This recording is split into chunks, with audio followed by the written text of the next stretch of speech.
Good afternoon. Good afternoon.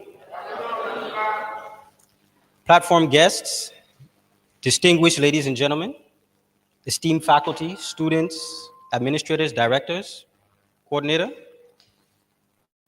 welcome. I am Dr. Mamadou Elba, Director of the Ibrahim Badamasi Babagida Program in International Studies, and it is both my duty and my delight to welcome you to this special edition of the IBB Lecture Series. Today, we are profoundly honored to host an exceptional Liberian intellectual, activist, public scholar, Dr. Robtel Neajai Pailey. A proud daughter of Liberia, Dr. Pailey currently serves as Assistant Professor of the International, Social, and Public Policy at the world-renowned London School of Economics and Political Science. Dr. Pailey's work brings a bold, principled, and unapologetic lens to most pressing global issues of our time, some of which are on development, citizenship, and the deep, often unspoken legacies of colonialism and power. Her scholarship urges us to confront how race, history, and structural inequality continue to shape our realities we live with today.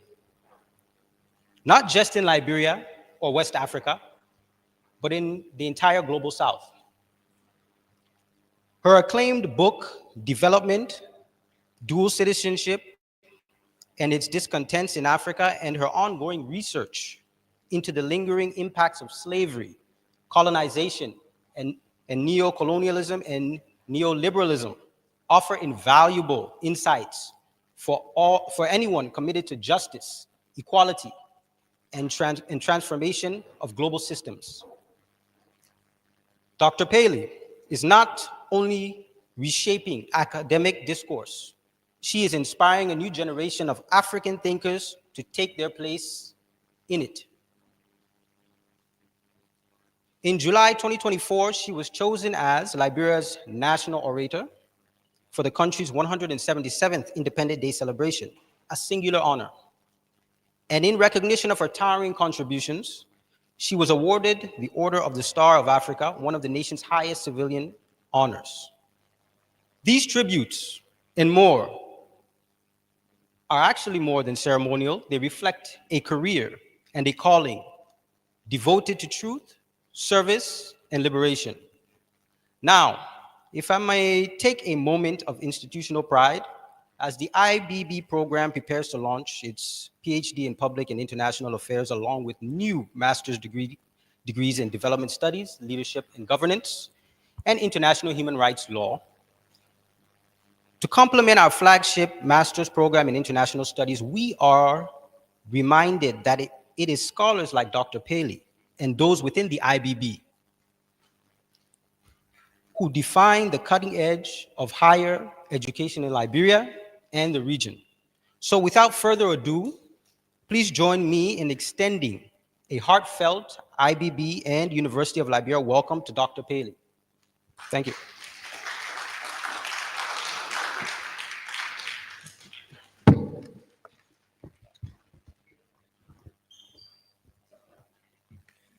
Thank you very much. You may have your seats. I am very grateful to the IBB for the invitation to deliver this lecture. Thank you so much, Dr. Mamadou Ba, for the very generous introduction.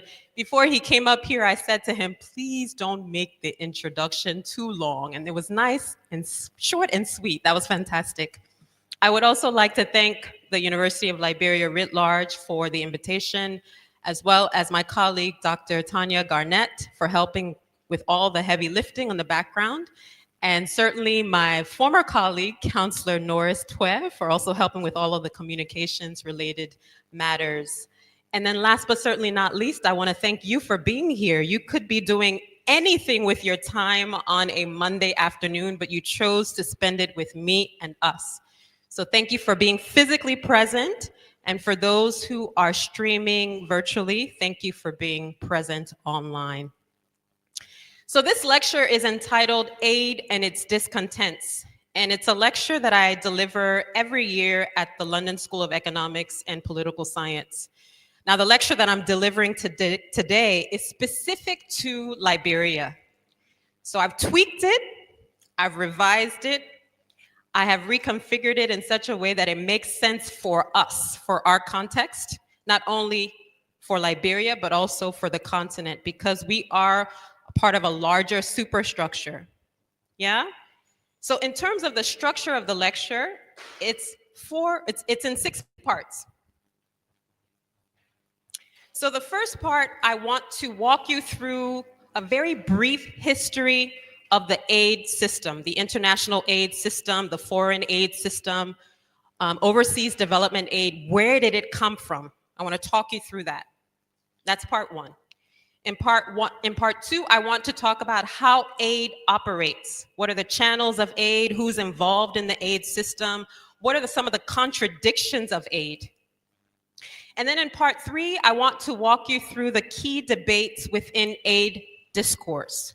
So there is a paradigm called the aid radical paradigm. There's a paradigm called the aid reformist paradigm. And there's a paradigm called the aid realist paradigm. Those 3 positions on aid, I want to explore, because at the end of this lecture, what I want to ask you is, would you consider yourself to be an aid radical, an aid reformist, or an aid realist? In part 4, I want to talk about something called the aid effectiveness agenda. Now, these agendas were established in cities such as Paris, Accra, and Busan.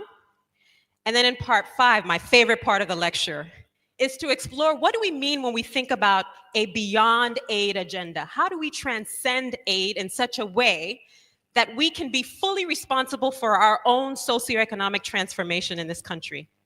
And then last but certainly not least, in part 6, I want to talk about what would Africa and Liberia need to do in order to move beyond aid. So let's start with part 1, the history of aid. Now, usually my lectures are quite interactive. I can't do that here because you're a pretty large audience. Usually I have about 20 students in my class and I'm asking them questions and they're responding. So if I ask you a question, maybe a show of hands, if you raise your hand, maybe that will give me an indication that you're not falling asleep. Yeah? Okay, so the history of aid. Now, how many people are aware that the international aid system actually began after World War II? Just raise your hands if you are aware of that. Okay, so I see a few hands. Yes. The international aid system was actually established after World War II in 1945. And it was established primarily to rebuild and reconstruct parts of Europe and Asia that was severely devastated during World War II. Yeah? Now, it's important to remember, if you set that as a premise, then we can say that the international aid system was never established to transform Africa. It was actually never established to transform parts of the so-called global South. And when I talk about the so-called global South, I'll use that phrase a lot for people who are not familiar with it. What I mean are countries in Africa, countries in Asia, and countries in Latin America, many of whom were either colonized or have experienced some form of external intervention. And that form of colonialism or that form of external intervention has severely impacted the political, economic, and social structures of these countries. So that's what I mean by the global South. And I say so-called because that term, global South, is very contested. Yeah? Now, post-World War II, this is an era of trying to institutionalize the support to countries in the so-called global South. But it's also an era of trying to wield control over these countries, right? Until 1955, about 90% of aid from the so-called global North, now these are Euro-American countries, some countries in Asia that are high income, was provided by the United States, the United Kingdom, and France. Those three countries provided the lion's share of aid, and there's a reason they did that. So how many people are aware that the United States was a major victor of World War II? Raise your hand if you're aware of that. Okay, I see a lot of hands. IBB, you're doing your work. Yes, the United States was a major victor of World War II. And after World War II ended, the United States had what we call a surplus of investment-ready capital. The United States had money. And what it did was it used this investment-ready capital to basically give aid to countries. It wielded development aid as an incentive for stopping the spread of communism. So it was very self-interested. It wasn't about transforming the socioeconomic conditions in countries in the so-called global south. It was about stopping the spread of communism. That's why aid was wielded by the United States. Now, the United Kingdom and France, which were the major colonizers in our continent, Africa, also used aid as an instrument of both colonial as well as neo-colonial domination. And I say neo-colonial because there were countries in the so-called global south, as well as in Africa, that had obtained their independence post-World War II. Some of them were still colonized, but some of them had obtained their independence. Some of them were still colonized during this period. So Britain and France used aid as a tool of domination, both neo-colonial domination as well as colonial domination. Last but certainly not least, the United States also used aid to undermine the colonial as well as imperialist tendencies of both the UK and France. So in summary, you can think about all of these wielding and dealing as a form of broadcasting influence in the so-called global south by the United States, by the United Kingdom, and by France. Self-interest, bottom line. If we continue to think about how aid has transformed, let's move to the 1930s to the 1940s, right? During this period, you have the establishment of welfare states. Now, how many people are aware of what welfare states are? So these are states in Euro-America that basically paved the way for the foreign aid system. Now, the welfare states, the principle around the welfare state regime was that national government must intervene to shield citizens from the harmful effects of the free market, right? So there are intentional policy interventions that attempt to shield, particularly the vulnerable members of society, from the excessive effects of the free market, right? Now you can think about the welfare state establishment as a form of mirroring what was happening in the development aid industry, right? So development assistance was framed as providing welfare internationally in the same way that welfare states were providing welfare domestically. If we move to the 1970s to the 1980s, the aid system was called into question. There was a lot of contestation around the aid system during this period, 1970s to 1980s. And it was called into question by something called the New International Economic Order. How many people are aware of the New International Economic Order? Okay, so I see some hands. Basically, the New International Economic Order was an idea, a principle that was established by a lot of countries in the so-called global south, many heads of state in the so-called global south, who were pushing for decolonization, who were pushing for sovereignty, who were pushing for self-reliance. And they fundamentally said that we have to change the economic system that favors the so-called global north. Because the system is inherently unequal. It's set up for countries in the so-called global south to fail. So this new international economic system was a principle of completely changing how the economic order was set up, right? You have in 1974 the UN General Assembly, and there's a declaration in the 1974 UN General Assembly calling for the reform of international trade and finance systems. And it comes out of this ideal from the new international economic order, right? Because as far as these leaders were concerned, as far as these countries were concerned, you can't place self-reliance, you can't replace self-reliance with aid, because aid is not about self-reliance. Aid is about wielding control. Aid is about relying on an external financier to fund your development. So instead of relying on an external financier to fund your development, self-reliance sovereignty is about being able to provide socioeconomic conditions for your citizens so that they can thrive, right? So if we change the economic order in such a way that there's a balance, that it's not just favoring the so-called global north, then we won't need aid, is what these leaders were pushing for, right? So during this period, you see this sort of ideological battle between the so-called north and the so-called global south. And it's fueled by a lot of principles that are on the radical left. So those who consider themselves Marxists. And we all know that Marxists are very, very much interested in completely destabilizing the system of capitalism, right? So a lot of the new international economic order principles came from the radical left, came from principles from Marxism. So let's move to the 1980s and the 1990s. What was happening then? How many people have heard of a phrase called neoliberalism? Okay, I see some hands. Everybody on this side is raising their hands. I'm curious about what's happening on this side. Okay, no problem. Neoliberalism is a principle and idea that says the private sector, the free market must reign supreme. So forget about government, forget about the public sector. In fact, neoliberals will say what you need to do is roll back the regulatory function of the state.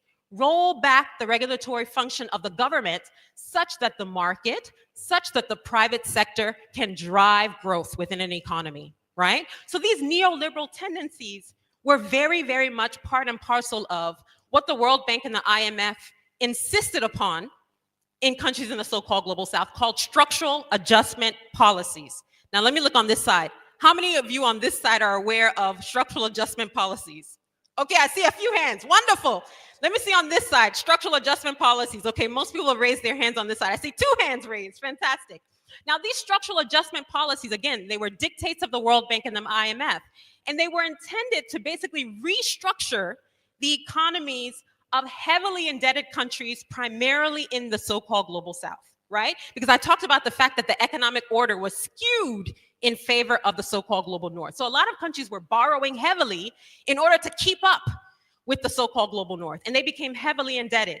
So the World Bank and the IMF said, okay, since you're so heavily indebted, we're going to ensure that you restructure your economies such that you can pay off these loans. It wasn't about socioeconomic transformation. It was about self-interest of these international financial institutions, right? And the emphasis of these structural adjustment policies was that national governments, primarily in the so-called global south, were responsible for their economic failures, right? They were responsible for their economic failures.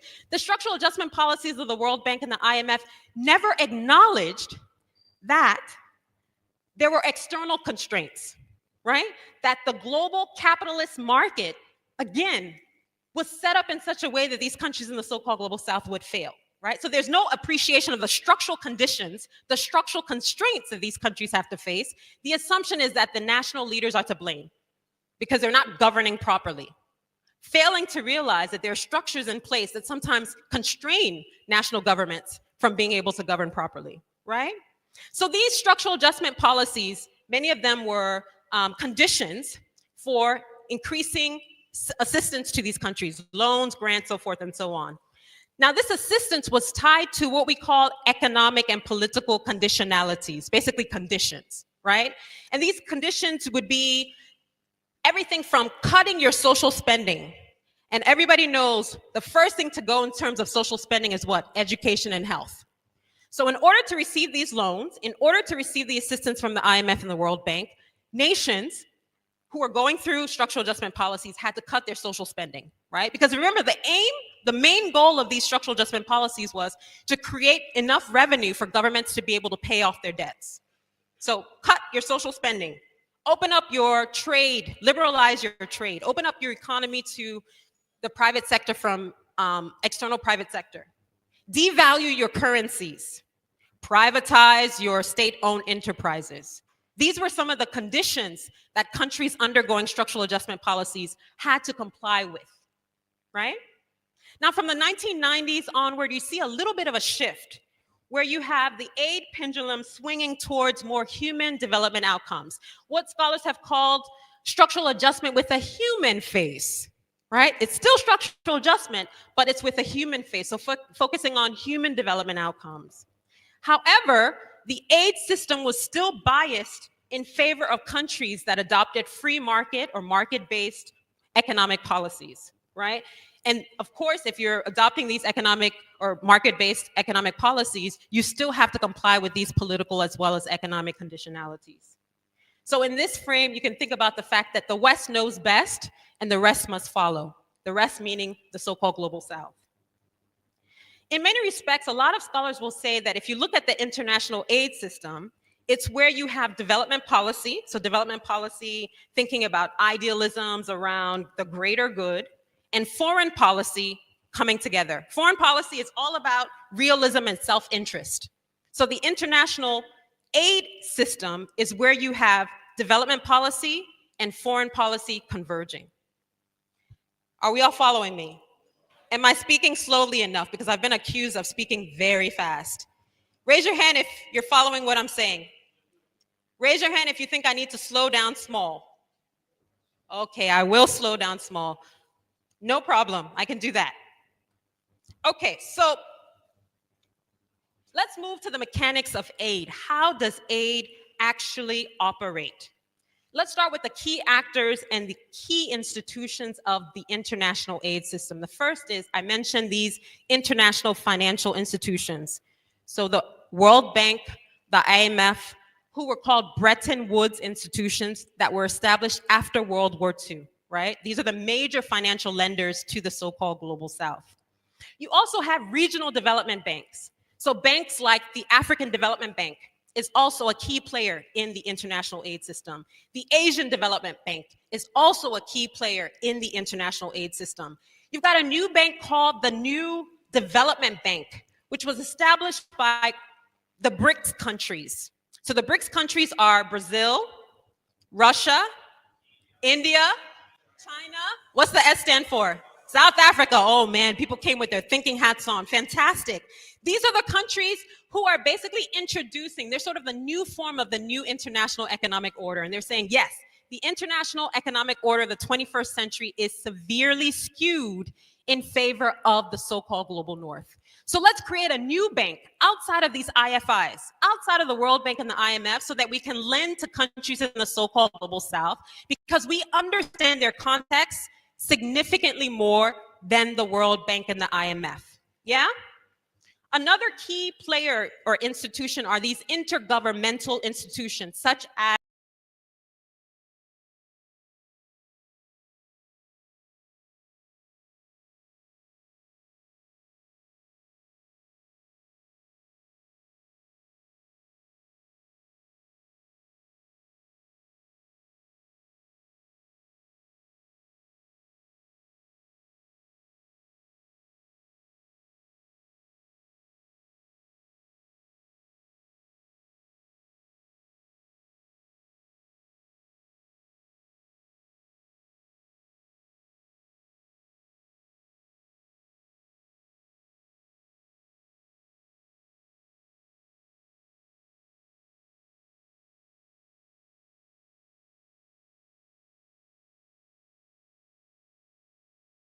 to MSF. MSF played a major role during the Ebola outbreak here in Liberia, right? I can't say the French name because my French is very atrocious, so I won't even try, but you know MSF, health, they're in the healthcare sector. Last but certainly not least, national governments, most of whom are in Euro-America, are also key players in the international aid system. So we know that the United States used to have USAID. I think Donald Trump has completely gutted USAID. So DFID is an institution that used to exist for the UK government, so the Department for International Development. You've also got SIDA, the Swedish, and GIZ, the Germans. So these are national government aid agencies that also implement projects and then also serve as financiers, right? In terms of the components of aid or the channels of aid, aid can be channeled multilaterally. So again, coming from these larger international institutions such as the World Bank and the IMF. It can also be channeled bilaterally. How many people know what that means? If it's a bilateral aid relationship, it's between countries, yeah? Or it can be channeled privately. So increasingly, more and more private philanthropic organizations are becoming more and more involved in the aid industry. So things like the Bill and Melinda Gates Foundation, a huge private philanthropic organization, or maybe it's called the Gates Foundation now because I believe they've divorced. Gates Foundation, Mo Ibrahim Foundation, Tony Elumelu Foundation. These are all private philanthropic organizations that are very, very much part and parcel of the aid industry. In terms of what are the components of aid? Aid is not free money. Please raise your hand if you know that. Aid is not free money. Raise your hand if you are aware of the fact that aid is not free money. Okay, some people still have their hands down. I'm gonna break it down for you. What do I mean by that? So aid, in terms of the components of aid can come through loans. And we all know with loans, you have to pay loans back. Sometimes you have to pay loans back with high interest rates, right? Such that the principal amount, in terms of the interest that you're paying on a loan, supersedes the actual principal amount. Now, if you've taken out a mortgage or you've taken out a loan, you'll find that the interest rates are sometimes higher than the actual principal amount of the loan, right? So loans. Aid can also come through grants. Now, this is money you can't pay back, but remember what I said earlier about the fact that there are conditions on that money. There's certain things you have to do. There's certain things you have to comply with in order to get that money. Aid can also come through technical assistance. Now, in Liberia, as well as in other parts that are aid recipients, you'll find that foreign experts, advisors, get parachuted in as technical assistants or technical advisors, and most of them are paid exorbitant amounts of money. So the aid budget for a particular project, you would take that money and use it on these technical assistance people, right, or technical advisors. So it can come in the form of technical assistance. It can also come in the form of military financing. Are you aware of that? So aid can also be military financing. It can also come in the form of food aid. So it's not always cash. It's not always cash. And certainly not always channeled through national governments. In fact, most times aid is channeled through other implementing partners that are not national governments. Yeah? I said earlier that there's no such thing as free lunch. I talked about high interest rates on bilateral loans as well as multilateral loans. What happens is a lot of countries that take out bilateral loans or multilateral loans become what Dambiza Moyo calls debt distressed. They dig themselves in a deeper and deeper and deeper hole. Now, how many people are aware? Because there's a lot of misconceptions in the public discourse about the fact that Africa borrows too much. We in the continent of Africa borrow too much. That's the misconception. Are you aware? It's not that Africa borrows exponentially more than other parts of the globe.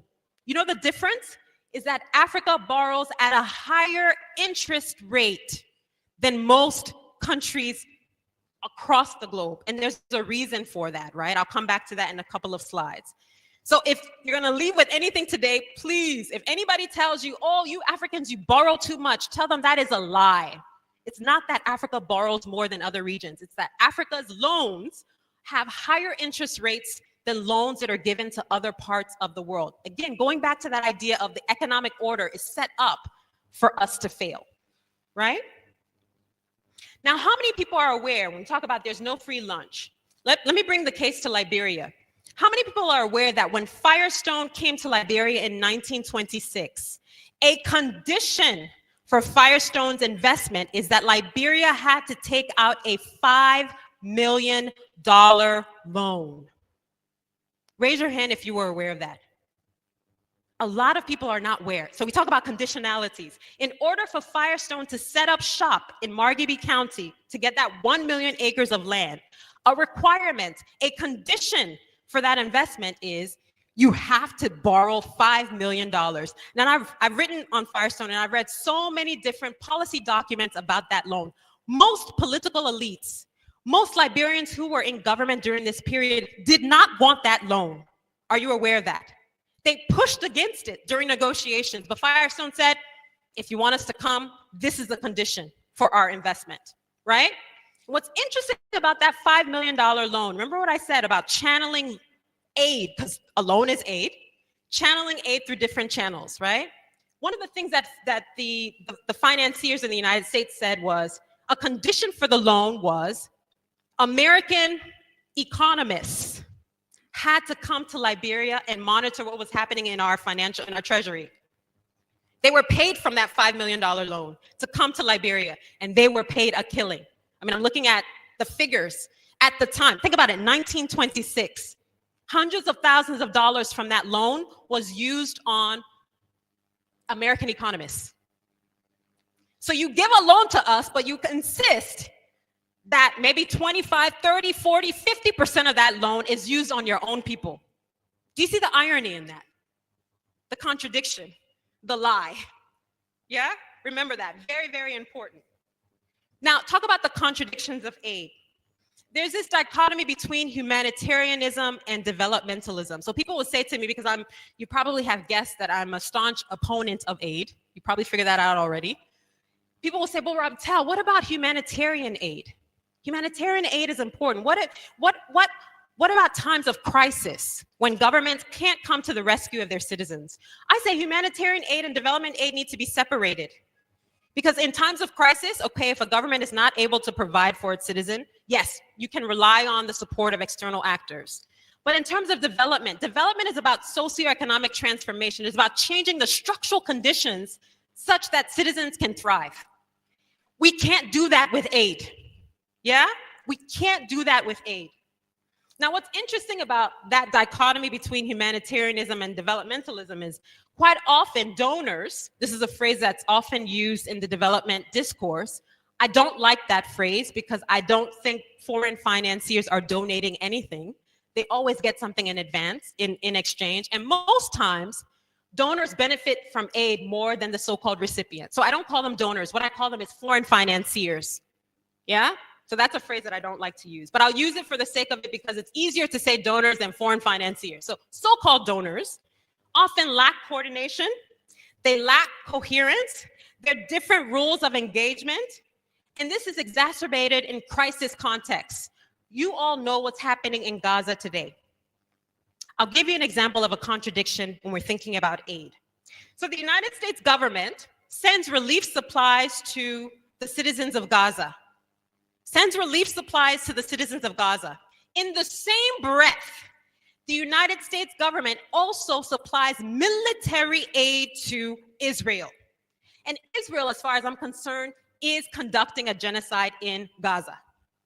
So how can you, in one breath, send relief supplies to Gazans and then create the conditions where they need the humanitarian aid by supplying military aid to Israel to create a genocide in Gaza?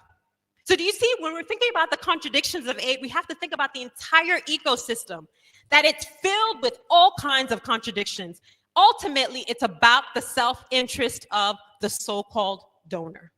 And I think if we remember that, then it's easier to understand how this thing functions. What's the purpose of it and why it continues to reproduce itself? Yeah? Okay, so let's move to the key debates within the aid system. So I talk about this radical reformist divide, yeah? Now the first wave is, when we're thinking about the aid discourse, is excessive pessimism. And you've probably heard a lot of excessive pessimism from me.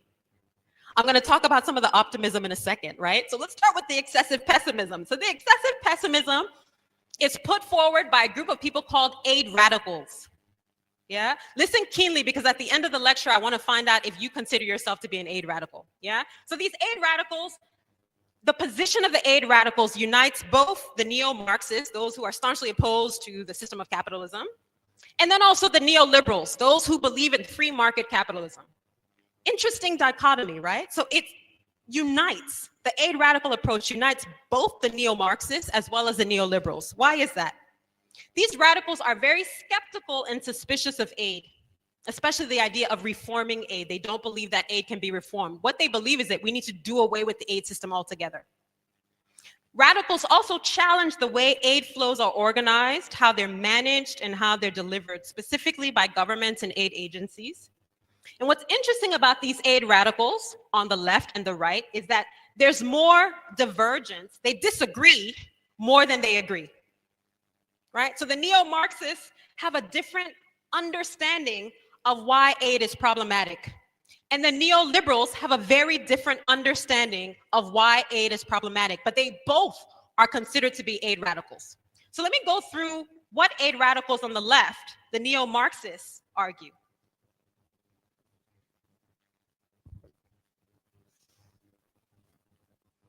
How many people have seen this book, Ending Aid Dependence by Yash Tandon? He's a Tanzanian scholar, Marxist scholar, who wrote this book, I think in the 1970s or the 1980s.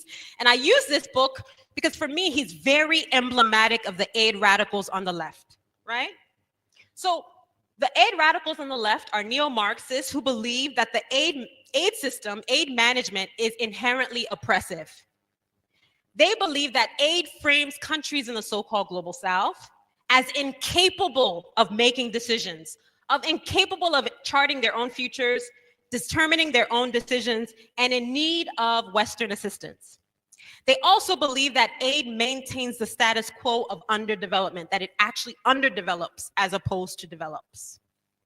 They believe that aid reproduces power imbalances between the so-called global south and the so-called global north, that it is a channel of oppression. Aid equals oppression to these neo-Marxists, these aid radicals on the left. They also believe that I talked about conditions or conditionalities violate the sovereignty of countries in the so-called global south, the recipient countries of aid, that it imposes neo-colonial control over the so-called global south, that it undermines governments' accountability to their citizens because governments become more accountable to foreign financiers than they are to their own citizens because of these conditions. Yeah? They also believe that aid depoliticizes development, that it makes it a sort of technocratic process, when as far as they're concerned, aid is inherently political. It's about contestation, it's about negotiation, right? And it conceals a sort of structural capitalist system that supports underdevelopment in the so-called global south. There's a quote from a scholar by the name of Ilhan Kapoor that I really like, and he says, you know, aid is what he calls fraudulent kindliness. Fraudulent kindliness. I see some people laughing because I think you understand what that means, but I'll break it down for those who don't. So what he says is, aid is not altruistic. It's not about altruism. It's not about doing good.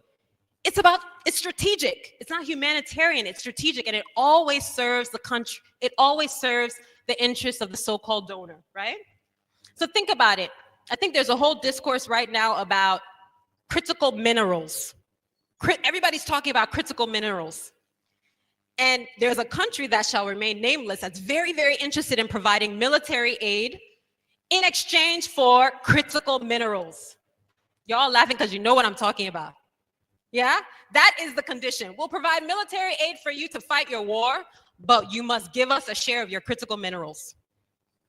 Yeah? Fraudulent kindliness.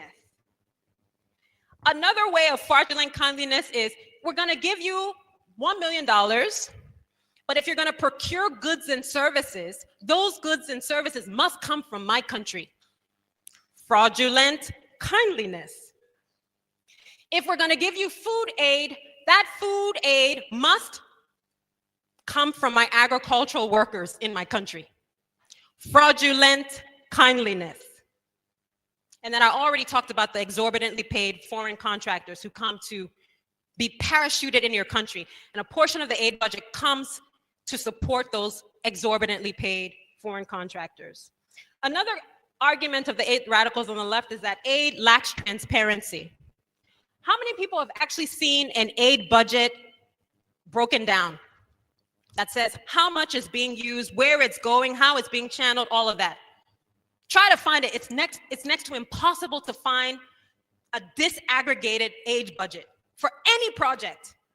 That's deliberate. It's meant to be opaque. It's meant to lack transparency. Now, there's an institution called the International Aid Transparency Initiative. It's a global campaign that's pushing aid donors or aid foreign financiers to actually list where the aid is going, how much is actually being channeled. but very few financiers are complying.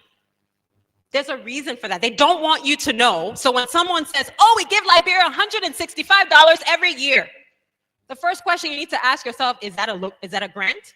Is it a loan? Where is it going? Is it being channeled through our national budgets? Is it going through these international implementing partners? You rarely hear that part of the story. It's meant to lack transparency. It's meant to be opaque. Because if you know, then you start asking some critical questions about where this money is actually going, right? Last but certainly not least, what aid radicals on the left argue is that we need to champion domestic and indigenous forms of financing. How do you support indigenous forms of financing? So there's a lot of talk about domestic resource mobilization. And I said this during my oration, we have all the resources we need to develop Liberia. Not only do we have the financial resources through our resources, right?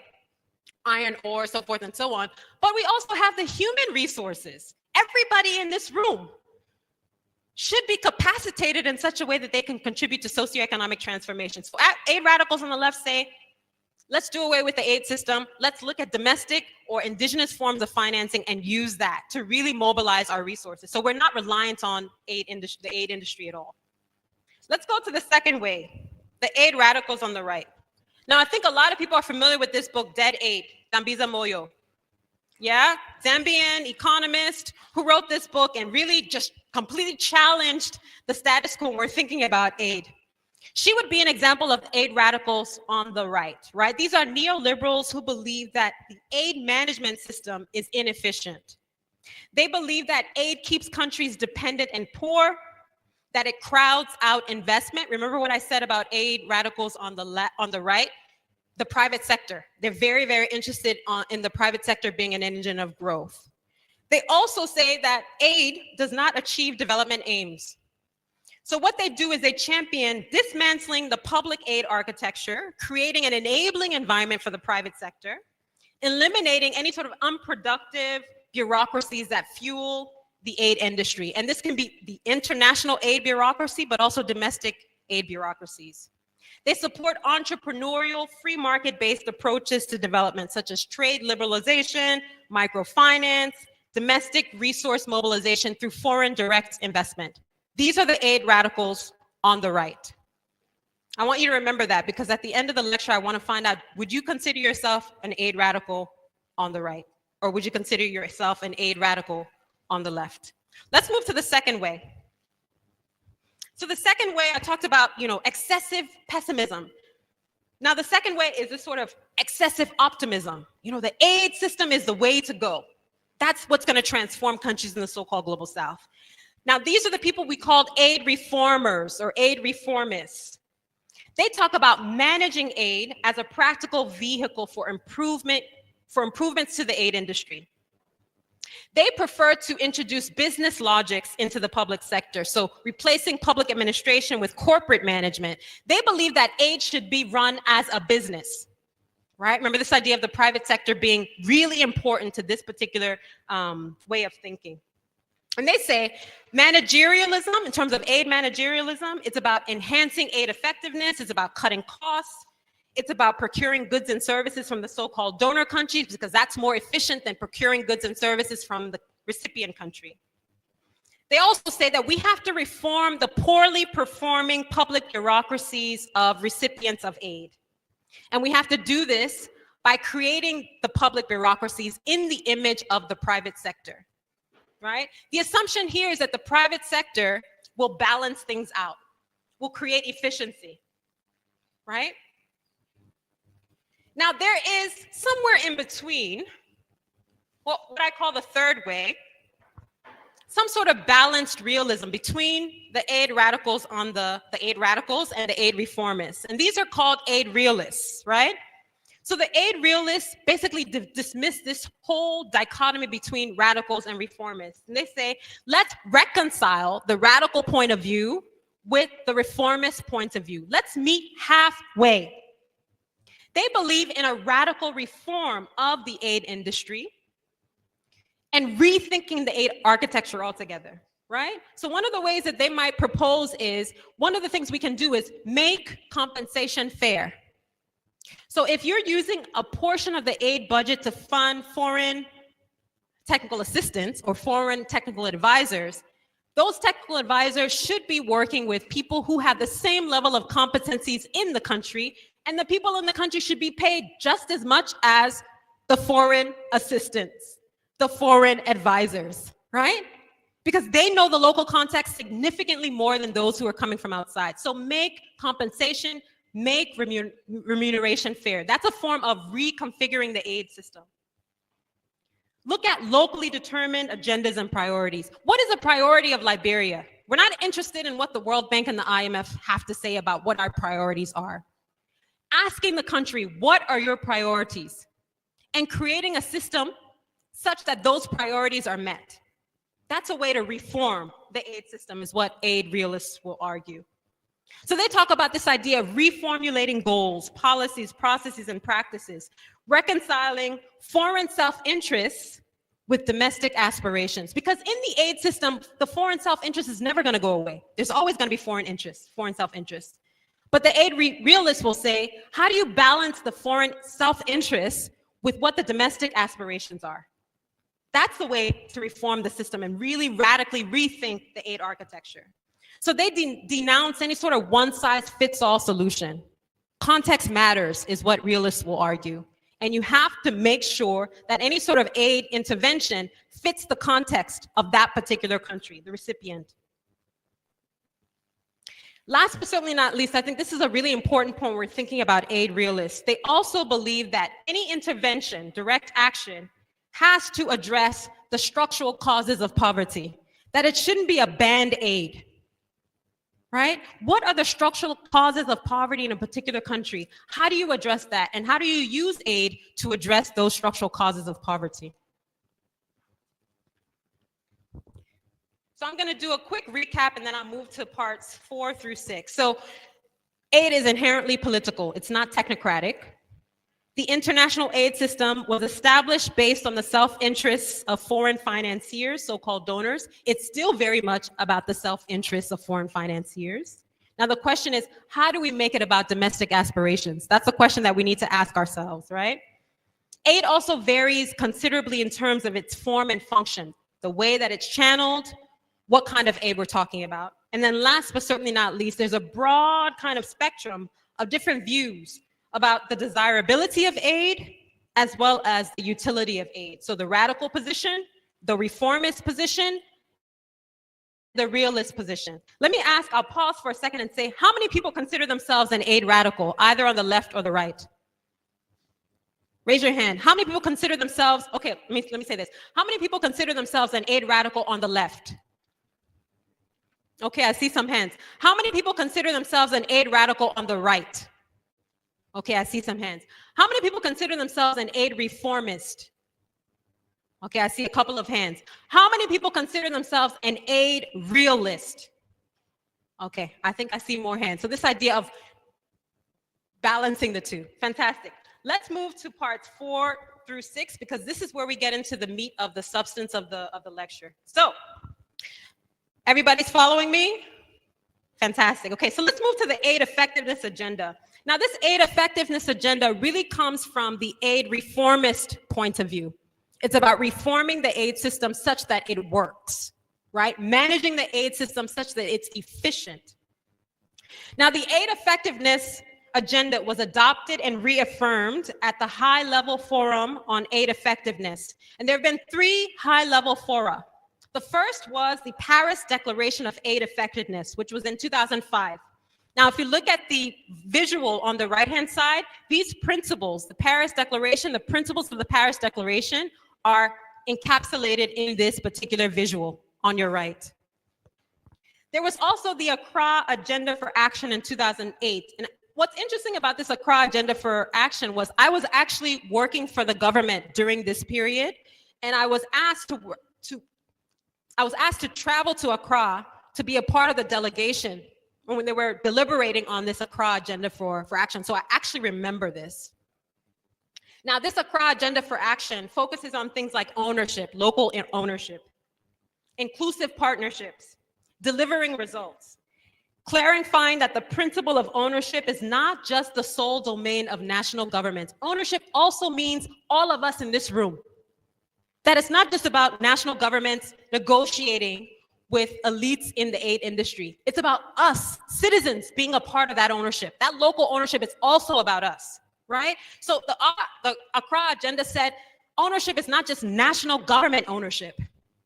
It's the entire ecosystem in a country, and that includes the citizens as well. So you can't adopt a principle and then throw it at the people and say, oh yes, we've adopted it. There has to be a national consensus around that ownership.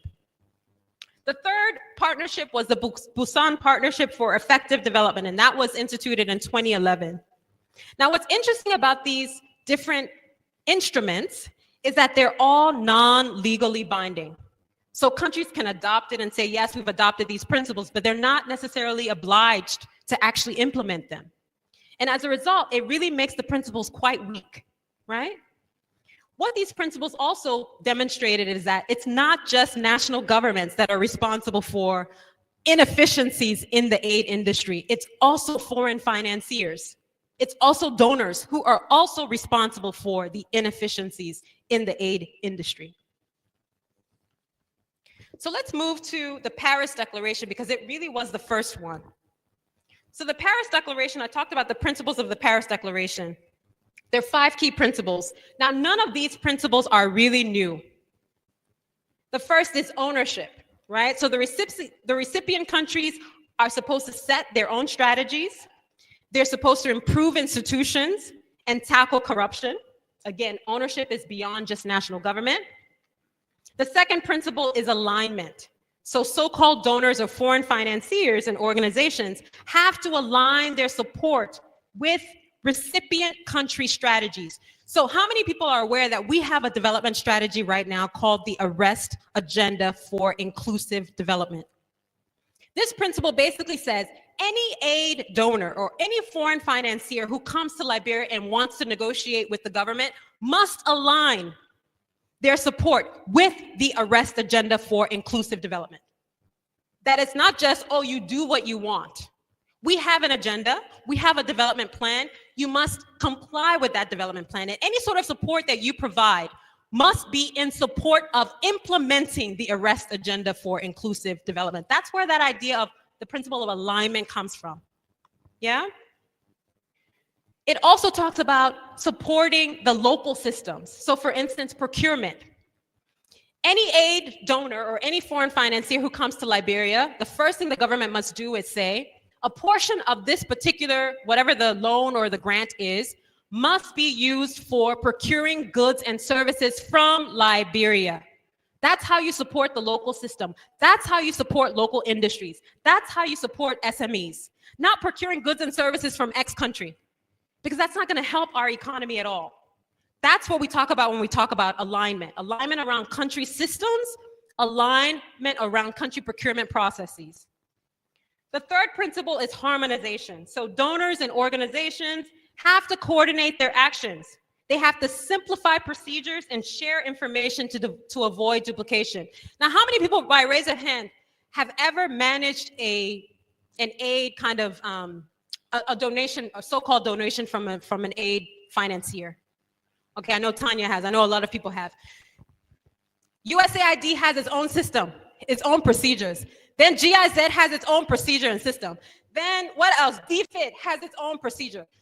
It's completely confusing because they have different procurement rules, they have different terms of engagement, and it makes it very difficult for a country and national government to actually comply. So this principle basically says all so-called donors, all so-called financiers must have the same systems, must have the same rules of engagement. So it becomes easier for national governments to deal with these different systems and procedures. The fourth principle is managing for results. So so-called recipient countries and so-called donors focus on co-producing results. It's a partnership.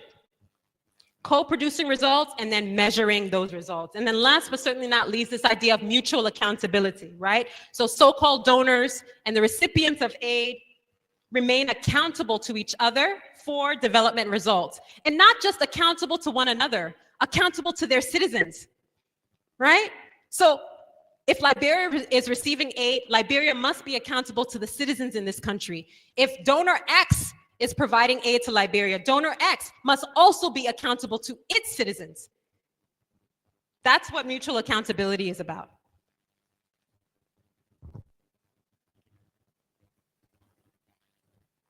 Now, obviously, there are going to be drawbacks of this aid effectiveness agenda.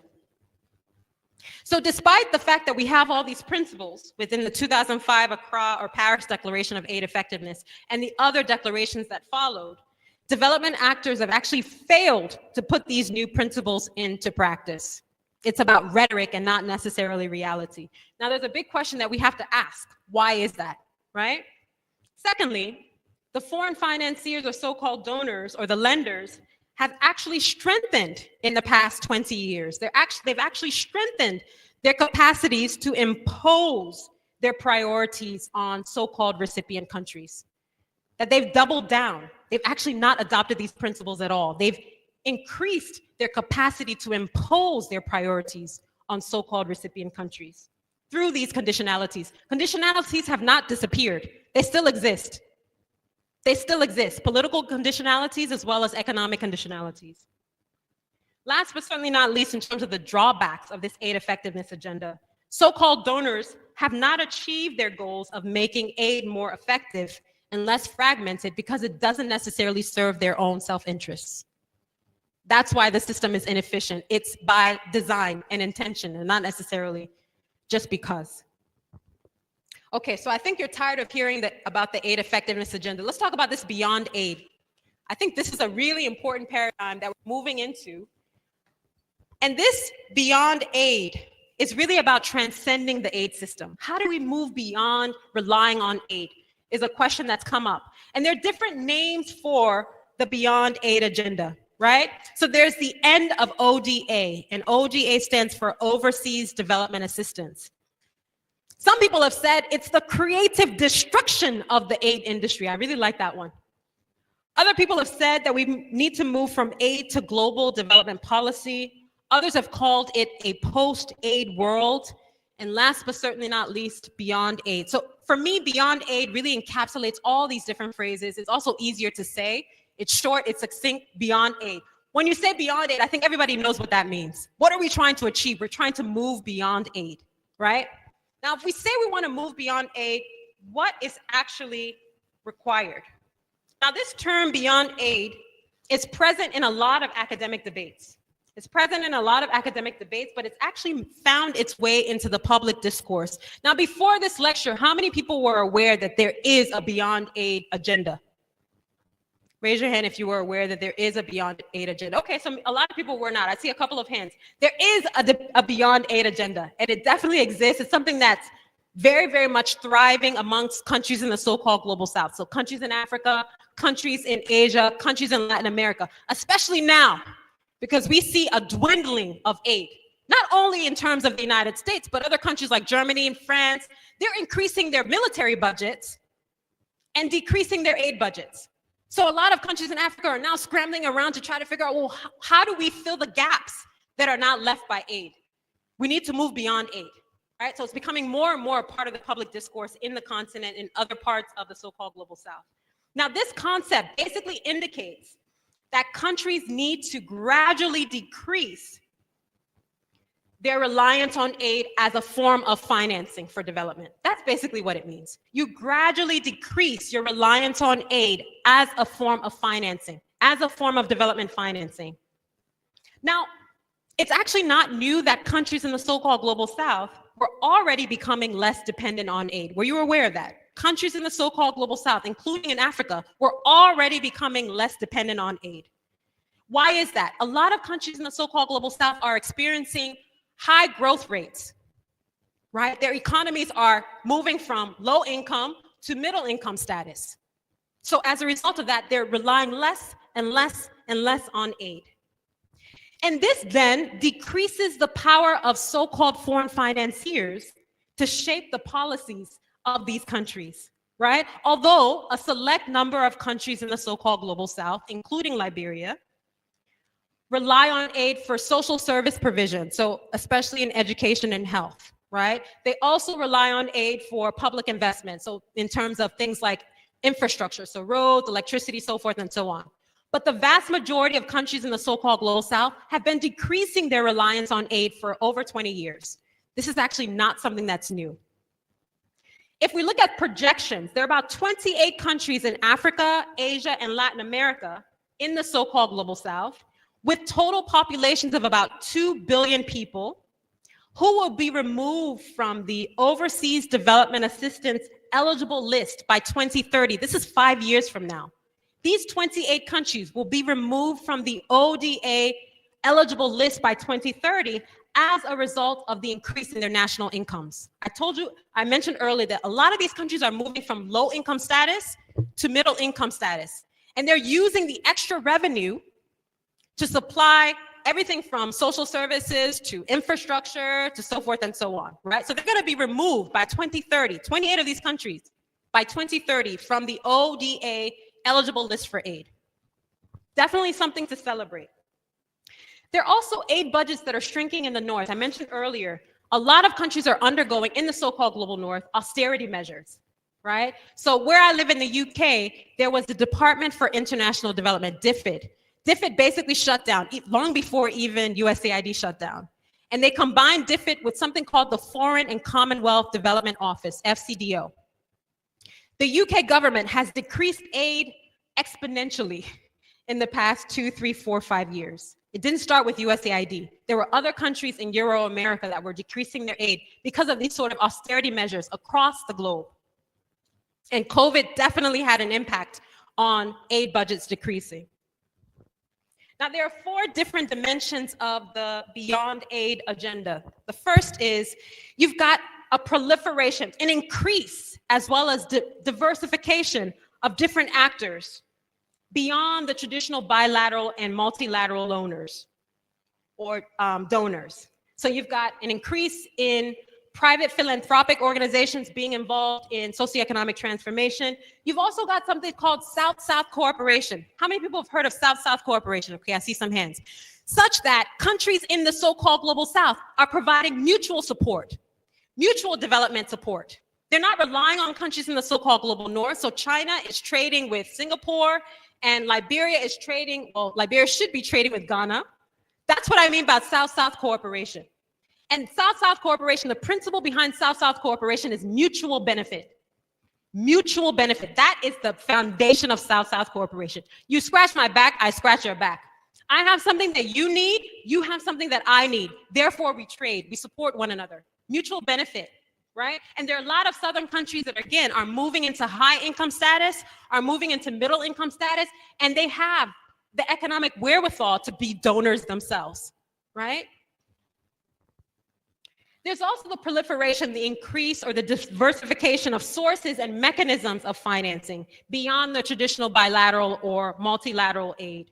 So we've got domestic resource mobilization. And one of the ways of increasing domestic resource mobilization is through taxation. You're aware of that, right? So increasing the tax base of a country increases the ability of a country to have more financing, have more revenue. And a lot of countries are doing that. That's why they're able to move from low income status to middle income status. How many people are aware that remittances, transfers, monetary transfers from people outside of a country, nationals, so Liberians abroad, surpasses overseas development assistance? Some people are aware. Remittances, the remittances we get from Liberians abroad is more than the aid that we receive in this country. If you don't know, please know that. It is a fact. And it's not just unique to Liberia. So when we talk about alternative sources of financing, remittances is an alternative source of financing. Now, let me see from a show of hands, how many people in this room receive remittances from Liberians abroad? How many people in this room send remittances to Liberians abroad?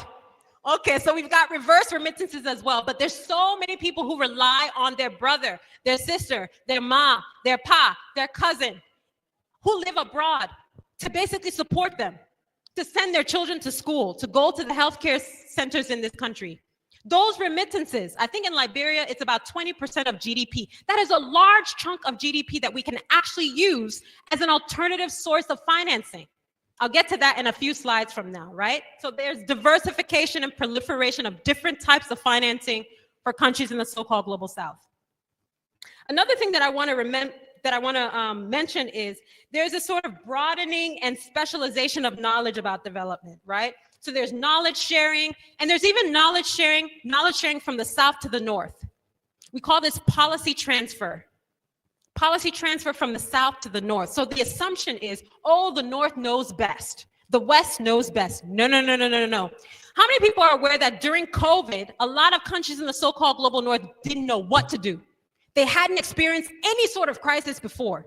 So you know what they did? They looked to countries like Liberia and said, what did you do during Ebola? How can we learn from your experience? This idea of policy transfer from the south to the north is happening more and more. And it's happening within the context of development cooperation. So they have as much to learn from us as we have to learn from them. Yeah? Okay, so let's move to the next slide. The next slide I'm going to show you is actually going to be very, very, very shocking to you.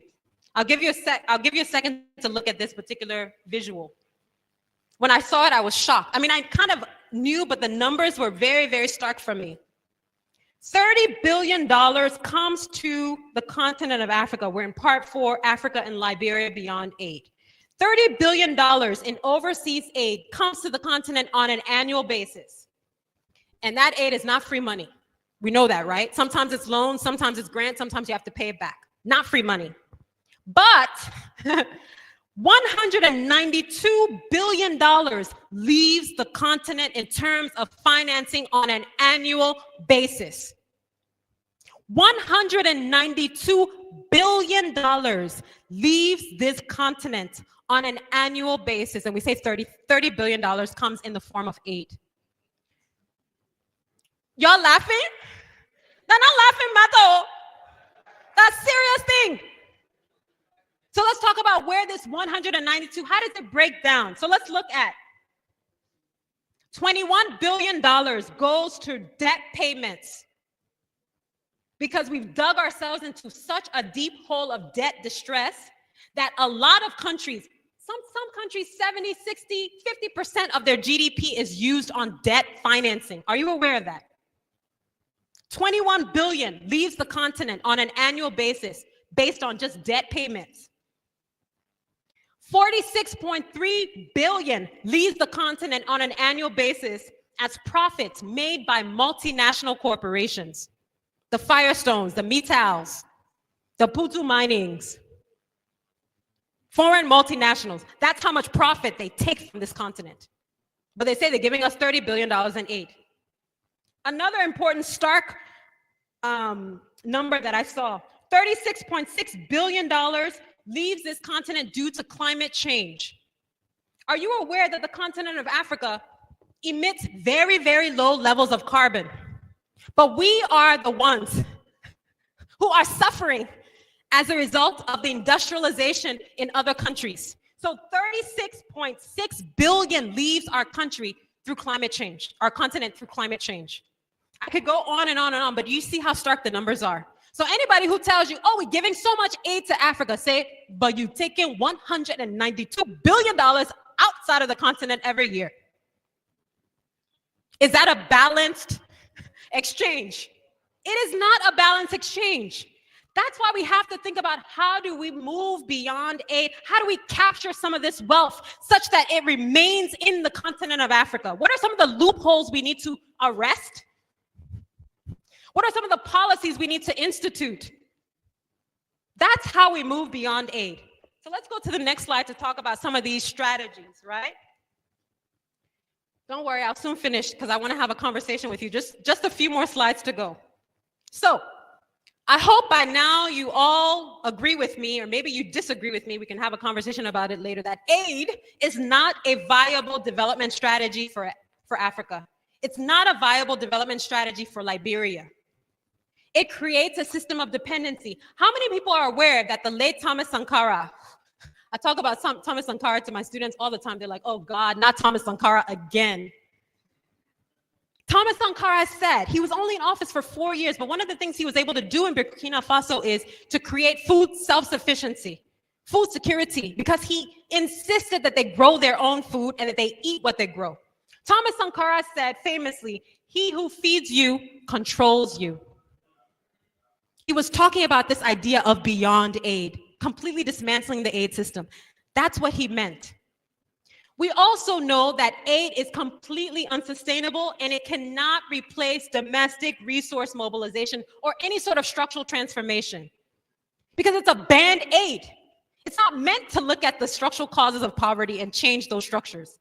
We have to do that through our intentional policy making across the continent, specifically in Liberia, right? So in Kwame Nkrumah once said when he gained independence in 1957 from the British, he said, "Seek ye first," before he gained independence, he said, "Seek ye first the political kingdom." He said that first. And then when he gained independence and realized how the economic order was skewed in favor of the former colonizers, he said, no. "Seek ye first the economic kingdom, and all should be given unto you." What he was basically saying is that political independence, sovereignty politically, means nothing without economic independence. That's what he meant by this idea of seek ye first the economic kingdom. Thank you, Norris. The other thing I want to mention before I go on to talk about what can be done is that aid commitments often surpass aid disbursements. What do I mean by that? Aid commitments often surpass aid disbursements. During Ebola, I don't know what kinds of numbers they were throwing around. Oh, we're giving Liberia X million dollars. By the end of Ebola, did we see most of that money? No. They love to pledge and they love to announce their pledges, but it actually is far less than what is actually dispersed. Yeah? In fact, some pledges you never even see. And for me, that's quite dangerous. The reason it's dangerous is because during Ebola, a lot of people didn't even want to comply with the dictates of the government because they said, "Oh, they're finished eating the people money." Maybe some of you even said that because you didn't believe the government when they said, we have not received the Ebola money yet. Right? Commitments often surpass actual disbursements. There was a quote from Ellen Johnson Sirleaf, whom I worked with for about 4 years, and she said, Norris is laughing because he remembers this quote. So we would sit down with so-called donors, foreign financiers, and Ellen Johnson Sirleaf would always say, "Shorten the road between commitment and cash." The Omawak level. She said short, and she was talking directly to the donors because she worked with the IMF and the World Bank. She understands how they operate. They take forever to disperse. She said, "My people, please shorten the road between commitment and cash." When you make your pledge, when you make your commitment and you announce it to the Liberian people, they think we have the money in our pockets. When sometimes it takes you 3-4 years to actually disperse. And furthermore, you're not even dispersing that money to the national government. It's not coming into the national coffers. It's going to UN agencies that are implementing partners or international organizations and NGOs. So you know, one of the recommendations that I made to the government at the time, I said we should not be announcing and we should not allow so-called donors to announce pledges. We should not allow them to announce commitments. We should only allow them to announce disbursements. So when they have dispersed $100 million to the national coffers, then they can announce it. When they have dispersed $5 million to our national civil society actors, then they can announce. Nobody paid attention to me. Announce disbursements, not commitments, not pledges, because it doesn't help. It actually creates friction between the citizens and the government because the citizens assume that the government already has the money, and it does not. And that social contract is broken as a result of these so-called pledges that take forever to actually be dispersed, if they're dispersed at all. So what are the alternatives to aid in Africa? There are a couple more slides and then I will close. So there's a piece that I wrote in the Daily Observer. You see the screenshot on the right called Africa Beyond Aid. And I made a number of different suggestions or recommendations of how we can adopt this beyond aid agenda. Now, I'm an aid radical on the left. I believe that we should completely abolish the aid system.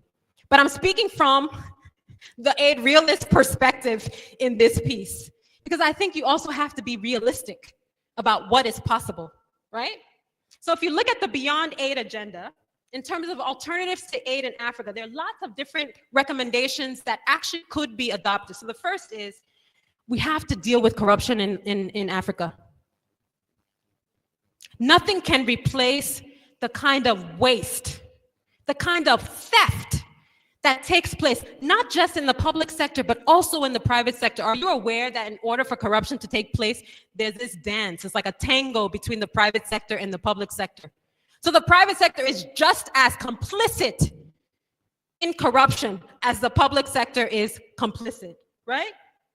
So what do? We capacitate our anti-corruption institutions across the continent, right? Make them autonomous so that they can work on their own and not be beholden to national governments. Give them prosecutorial powers so that they can go after people who evade the public trust. And not just public trust in terms of public sector, but also private sector people who engage in graft. That's the first kind of recommendation. The second recommendation is the African Union. How many people are aware the African Union has a flagship program called the African Continental Free Trade Area, AFCFTA? Raise your hands if you are aware. Okay. The point of this, and it's been in the makings for years, the point of this AFCFTA is to increase the share of intracontinental trade, which is at this rate, I think is about 18% to about 30 to 40%, so that we're trading with one another in the ECOWAS subregion, in the SADC subregion, in the EAC subregion. So how do we implement the principles embedded in this particular Africa free trade area? A third recommendation is the African Development Bank has come up with an interesting proposal that basically says we need to create in the continent an autonomous African credit rating agency. And the purpose of coming up with an autonomous African credit rating agency is that the three global agencies, Standard & Poor's, Moody's, and Fitch, are inherently biased against Africa. I think I mentioned earlier that it's not that Africa borrows exponentially more than other regions of the world. It's that Africa, the interest rates that African governments have to pay are exponentially more than other countries or other continents of the globe. And the reason is these three global agencies, Standard & Poor's, Moody's, and Fitch, they basically say to international financiers or investors that Africa is a risky place to invest. And because it's presumed to be a risky place to invest, one of the ways for investors to make some sort of profit off of their return is to increase the interest rates. So you end up paying more interest than you do the actual principal amount.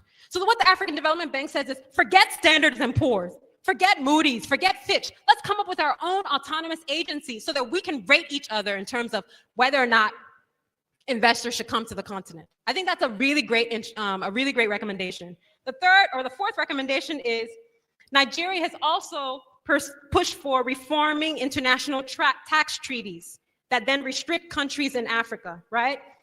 And then also eliminating illicit financial flows through tax evasion. There's a lot of tax evasion that happens on this continent through foreign multinationals. They evade tax, they do transfer pricing, all kinds of things. And this is what we call illicit financial flows. So one of the ways that Nigeria says that we minimize that or mitigate it is, let's go to the WTO, the World Trade Organization, and talk about international tax. Talk about reforming the international tax regime such that Africa doesn't suffer the consequences of these kinds of rules that are inherently biased against us. And then last but certainly not least, I mentioned earlier, is look at the World Trade Organization, look at institutions like the United Nations, and reverse any sort of unfavorable trade rules that are upheld by the WTO, expand the UN Security Council. Why is it that the UN Security Council looks like a post-World War II relic? It's not representative. Why is it that the continent of Africa doesn't have representation on the UN Security Council? Now, when there was all this hoopla in Liberia about how we want a non-permanent 2-year membership, I was like, what's the point of a non-permanent 2-year membership? But Foreign Minister Nyansi said something, and I thought, okay, well, maybe there's some strategizing around this, is we'll use our 2 years to push for reform in the UN Security Council. I'm talking about the permanent members of the UN Security Council. Because at the end of the day, these crises, these conflicts across the globe, they always involve African countries. So why are we not on the UN Security Council permanently? So those are the reforms that I'm talking about. Now let's move to Liberia specifically. What are the alternatives to aid in Liberia? 2 more slides, I promise, and then I'll close. So there's a philosophy called minimalism. How many people are aware of this philosophy, minimalism? Okay, I see some hands. So I'm a proponent of minimalism. And minimalism doesn't mean that you're cheap or frugal, right? Minimalism basically means that you only consume what you absolutely need. And by consuming only what you absolutely need, there's a way to redistribute across the globe. If we're only consuming what we absolutely need in this country, there is enough wealth to go around for every single person. That is the principle of minimalism. So as far as I'm concerned, dignity must define us. All alternatives to aid must be about ensuring the dignity of every single person in this country. One of the ways to do that is to adopt a minimalist approach, right? So this minimalist approach would be things like slashing the national budget, removing unnecessary recurring expenditure. Now, the Ministry of Finance and Development Planning is starting to do that, and I think that's really great. I hope they will continue on this particular trend. Cutting the exorbitant salaries of people in the executive, people in the legislature, people in the judiciary, state-owned enterprises heads. Why are they making $10,000 a month? If you're following the principle of minimalism, you don't need $10,000 a month in this country to survive.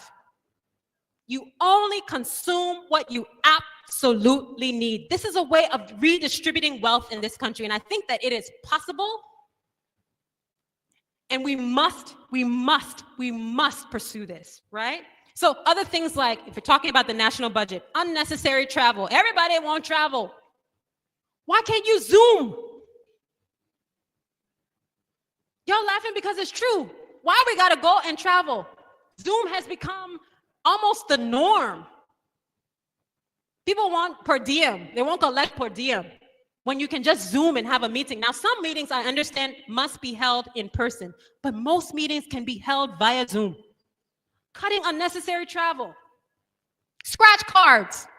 If you're making $10,000, what do you need scratch card for? If you're making $5,000, in fact, what do you need fuel subsidy for? What do you need gas slips for? I know I'm gonna make plenty of people angry, but I don't care.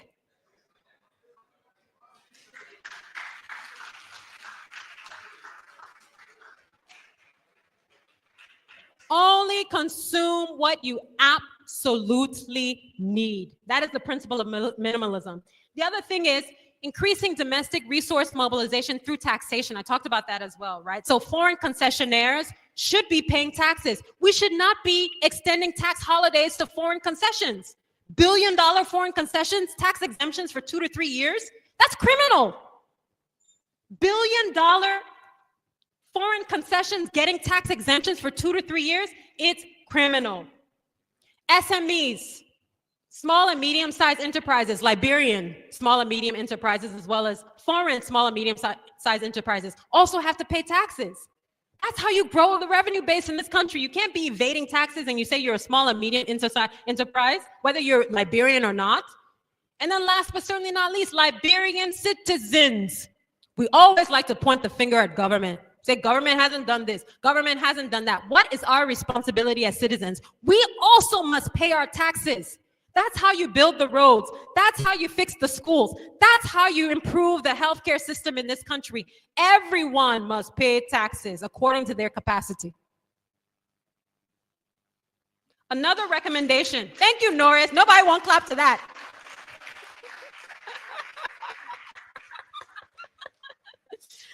Another recommendation that I've made in terms of Liberia moving beyond aid is diversifying the economy through value addition. So we're constantly extracting raw materials, extracting basic commodities, and then exporting. So our iron ore, we export. Our raw latex from Firestone, we export. Our timber, we export. And I said this during my speech. How do we turn the timber that we export into furniture? How do we turn the raw latex into condoms or rubber gloves? How do we turn the iron ore into steel rods? We have to build a manufacturing base in this country, and value addition is the only way to do that. How many people know from a show of hands that Liberia used to export coffee? It was called Liberica. Coffee is a multi-billion-dollar industry. I know there's some small, medium enterprises that are actually looking at the export of coffee to the international market, and I think that's how you diversify. What did we do in the past that we can learn from and do now? That's how you diversify. Last but certainly not least, or the penultimate recommendation that I make is invest in agriculture and food security, providing subsidies to farmers, reducing our imports, especially our staple rice. Now, let me ask you this. How many people in this room eat contra rice? Everybody should be raising their hands when I ask that question. Everybody should be eating contra rice. Why are we eating pusawa? Are you aware? So I'm a bit of a nutrition fanatic. I'm a bit of a fitness fanatic. Are you aware that the contra rice is more nutrient dense than the pusawa you are consuming? So not only is it better for you in terms of nutrition, but it's also it's supporting our local industry. Please, when you leave this room, please go buy contra rice, yeah? Change the palate. Not pusawa every day. Contra rice. Anytime I'm in Liberia, that's the only rice that I eat. I refuse pusawa rice because it's more nutrient dense and I'm supporting local industries. Very, very important, right? That's how we become food secure. We're importing all this rice and paying so much in terms of taxes on the rice that we're importing. When we've got people who eat contra rice, is it not better in terms of the taste? If you are not eating contra rice, please go home and buy contra rice today. It's a serious matter. Last. In terms of prioritizing road reconstruction and renewable energy. So we've got all these concession agreements, right? In the concession agreements, I know some concession agreements have it, some of them don't, is embedding in the concession agreements, building critical infrastructure. Roads. And I'm talking about quality critical infrastructure, not this kind of stuff we're doing, patch. When I say quality, roads that will withstand the test of time, that you're not patch every day. Embed that in your concession agreement. Now, if that's not possible, go for low interest loans for critical infrastructure. So energy is very important. We know we can't build a manufacturing base without energy and renewable energy. We've got all this sun. And we're using generators in Liberia. Shame. Yeah? Okay. My last slide, I promise. My last slide, and then I'll end. Okay, so we know that the gradual decline of aid is an opportunity for Liberia to course correct. It's an opportunity for Liberia to course correct. We don't have a choice in the matter. We have to course correct or we perish. Yeah? So we're thinking about what does opportunity present? How do we finance structural transformation? So improving our revenue collection, reducing our public expenditure, managing our natural resources, diversifying our external financing sources, new strategic partnerships. I talked about new strategic partnerships and everybody was gonna fall down. During my speech, during my oration, I talked about, let's look at new strategic partnerships. And everybody was like, why did she say that?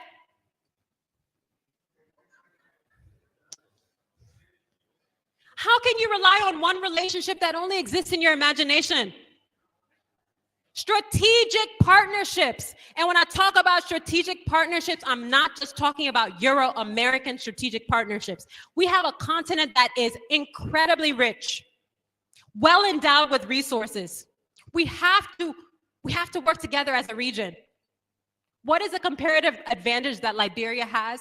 What is a comparative advantage of other regions in this continent? How do we trade? How do we increase trade with one another? That's what I mean by strategic partnerships, right? Mutual benefit. Promote sustainable debt financing.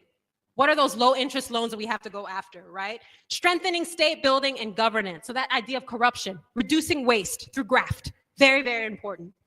Recovering stolen funds. So one of the recommendations I believe in the arrest agenda is establishing a national anti-corruption court. I'm in 100% favor of that because we need a separate court to deal with the level of corruption in this country and financing it, not letting it just be a sort of symbolic gesture, right? Leveraging the remittances of Liberians abroad. I told you earlier that 20% of our GDP comes from remittances. There's something in the development discourse called diaspora bonds, where a government will go to a diaspora group and say, we need to build a road from Yekepa to Buchanan. Can you invest in this fund? It's called a diaspora bond. Instead of sending small money to your family every month for petty things, how do we finance larger infrastructural projects through these diaspora bonds? How do we leverage the remittances of those who live abroad for philanthropic goods? That's a way to do that. And then last but certainly not least, so how many people have read the arrest agenda for inclusive development or skimmed through it? So if you look at the arrest agenda, my recommendation is that we go back to the arrest agenda and incorporate a Liberia Beyond Aid initiative, that we insert that in the arrest agenda. Now, the current proposed financing for arrest is you've got to use $8 billion over 5 years, right? The proposal is 30% of that financing comes from the government of Liberia. I think we need to increase that to at least 40%. The recommendation is 35% is funded by the private sector, so through foreign direct investment. I think that's fair. I think that's a good number. 25% from overseas development assistance and NGO activities. I think we need to reduce this to 10%. If we're thinking about a beyond Liberia Beyond Aid agenda, we've got to reduce that percentage of ODA that we're relying on. And then last but certainly not least, the 10% funded by diaspora remittances, I think we can increase this to about 15% if we're thinking strategically about diaspora bonds. So let's do a quick recap and then I'm going to close because I definitely want to hear from you. So while some prefer, this is a recap of sections 4 through 6. So while some prefer to make aid effective, you think about this aid effectiveness agenda, others prefer to just completely move beyond aid altogether.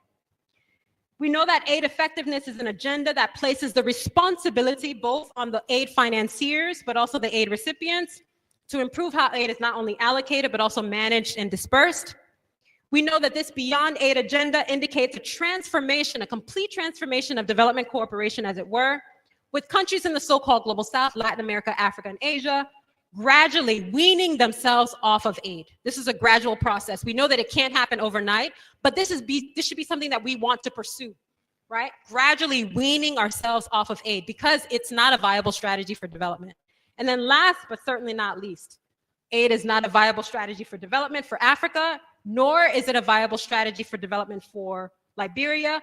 And we can institute concrete measures, many of which I've recommended today. They can be adopted to move not only Africa beyond aid, but Liberia beyond aid. Thank you very much for your attention.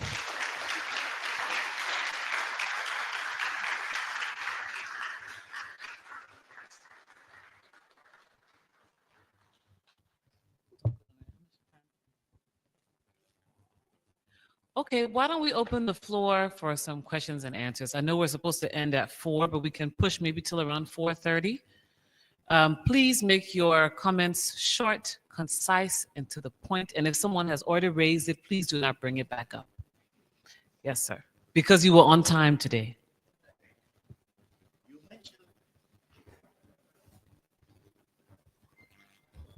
You mentioned something really confused me. Firestone came to Liberia in 1926. You said, in a condition to come to Liberia, we have to take a loan of $5 million. Number one, my experience about investment is the host country impose condition. Why should they put condition for them? Did we appeal for Firestone to come or they appeal for us to come? Thank you. That's a good question. Tanya, is it okay if I answer one by one? Otherwise, I might forget. So I didn't have a chance to go into the details. There's actually an article, and I can share it with you if you're interested. There's an article that I wrote called Stopping Firestone and Starting a Revolution from Below. And in that article, I talk about the history of that loan. At the time, Liberia had taken out about 5 different loans from different entities. So by the time Firestone came, Liberia was in such debt distress that it didn't have any other options. And the policymakers thought, if we can get a US investor in this country, it'll increase the confidence in Liberia's credit worthiness. But when Firestone said, okay, we'll come to Liberia, the condition, you're right, it's usually the other way around. But Firestone said, we're not really confident in Liberia's credit worthiness, but we'll saddle you with a loan, another loan. You see the kind of like the contradiction of that. We're already debt distressed, and Firestone says a condition for coming to invest in your country is you have to take out another loan.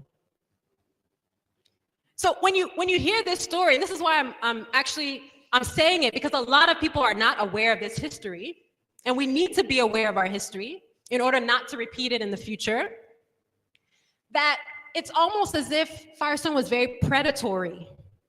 Predatory in the sense that they knew, it's almost like you're down on your knees and you're like in complete despair, and then someone says, I can get you off your knees, but a condition for getting you off your knees is to dig you deeper into the hole that you're already in. That's essentially what Firestone did. And what's interesting is that most of the political elites, I think it was Edwin Barclay, who was staunchly opposed to this loan. What he wanted was to say, Firestone, there's the door, go. We don't want your $5 million. But they understood that the economic conditions were not in favor of Liberia. In 1926, I think Liberia was the only independent country in the continent of Africa. Where was it going to look? And because we're so obsessed with this so-called special relationship that we think we have with the United States, we thought that this was an economic bailout, and it actually was not. It created more debt distress for the country, and Firestone benefited significantly more from this agreement than Liberia did.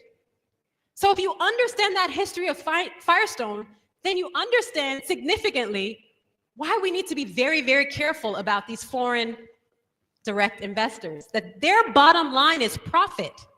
They're not really interested in transforming your country for the better. And so we have to be better negotiators.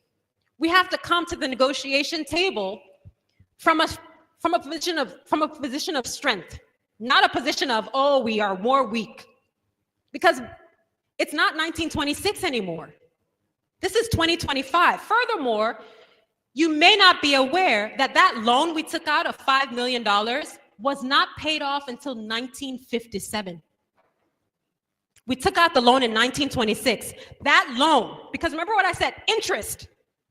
You end up paying more in interest than the actual principal amount. So we paid more than the $5 million when we finally paid off that loan in 1957. And there's a plaque somewhere where I think Tubman was quite funny. He said, thank God this albatross around our neck has now moved.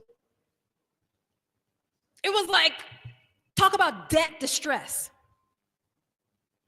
So that's where we were in terms of, our economic condition in 1926. And this is why we felt compelled to take out a loan, because we really needed a foreign investor. And the US was such a powerhouse at the time, and it's still a powerhouse, that we reason that if there's an American investor in Liberia, that will raise the confidence of other financiers, other investors to come to Liberia as well, without really kind of understanding the magnitude of what would happen when we took out that loan. So I hope that answers your question. Yeah, next person.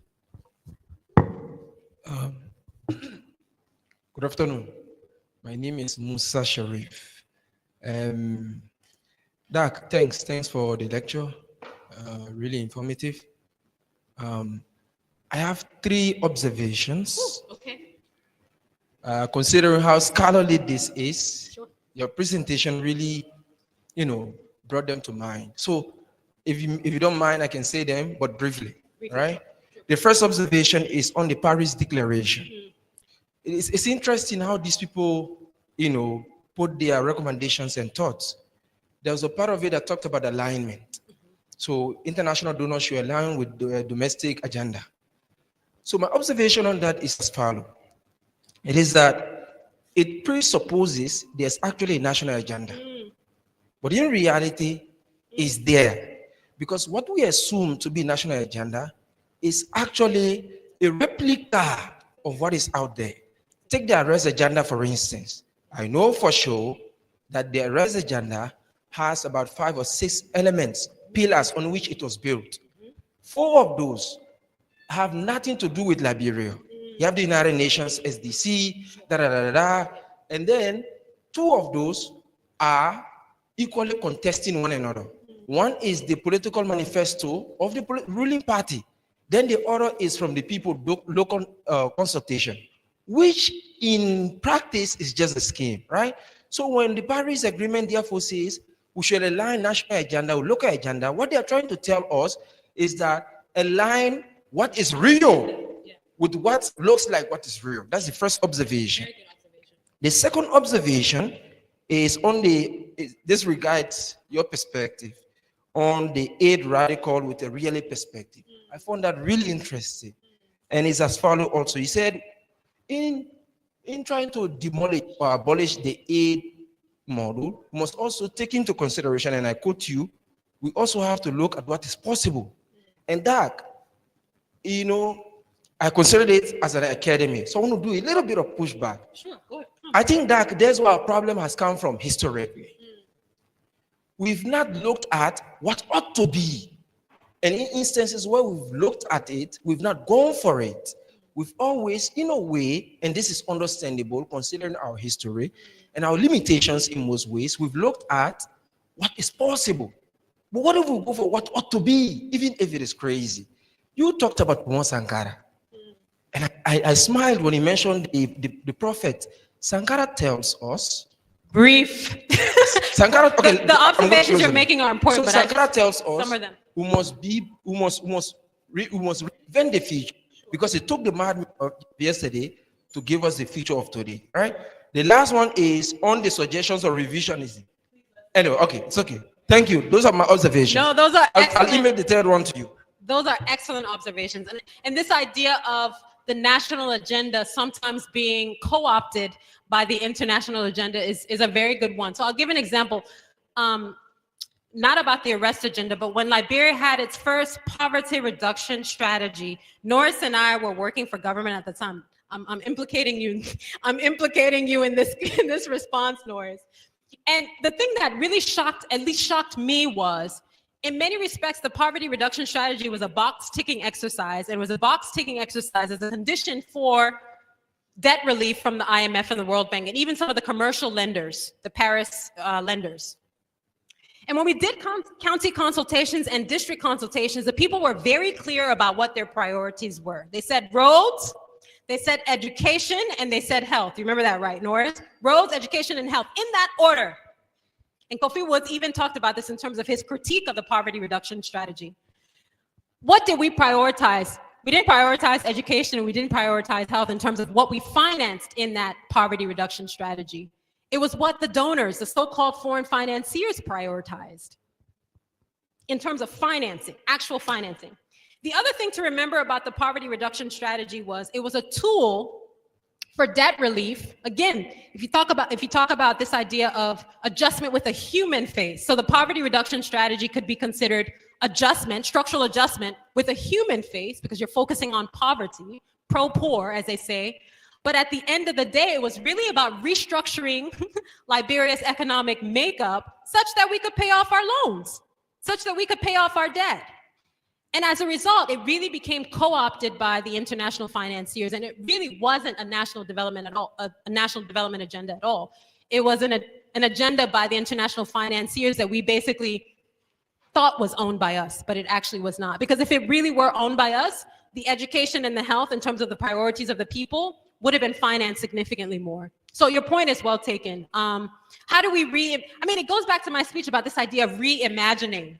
What does a reimagined Liberia look like? It's a very radical approach to thinking about where we've come from, where we are, and where we want to go. So I'll just leave it there and say I talked about some of these ideas about reimagination in my national oration. You and I can have a one-on-one conversation afterwards, because I really like your provocations. We'll move on to the next person. I'm Daniel Kilcully from IBV program. You just widen my scope today. I was implementing for government / UNICEF in Nimba during the Ebola time. And USAID program was partnering with us in youth development program. And they said that money cannot be used to procure harmful things. Costly, where we buy equipment, like knives, other tools. They said no. They should find another donor. So they switched that funding to the Danish Refugee Council. And I have to align with the Danish Refugee Council and save the children to start to train the Ebola victim. So of late and recent, when I saw what is happening in Gaza with America, I start to think, was this really true that time? That they don't give the aid up? What is happening in Iran now? American bombs. I said, I still want to ask this question to those people that told us that time. That you cannot buy costly because it's a harmful thing. That somebody will get hurt from it, you say will be blamed. But now it is the same American people that are sharing bomb around. How do we analyze that? So today, as you just open up, you just open my mind that we should go beyond aid because it comes with a lot of rhetorics. I'm in a field, I'm a trainer. And all the rhetoric they give also at the end of the day, we just see the babes around and no actual reality. Thank you for your time today. I think that was more a comment than anything else. Yeah, aid is not meant to structurally transform countries. It's not, that's not its intent or purpose.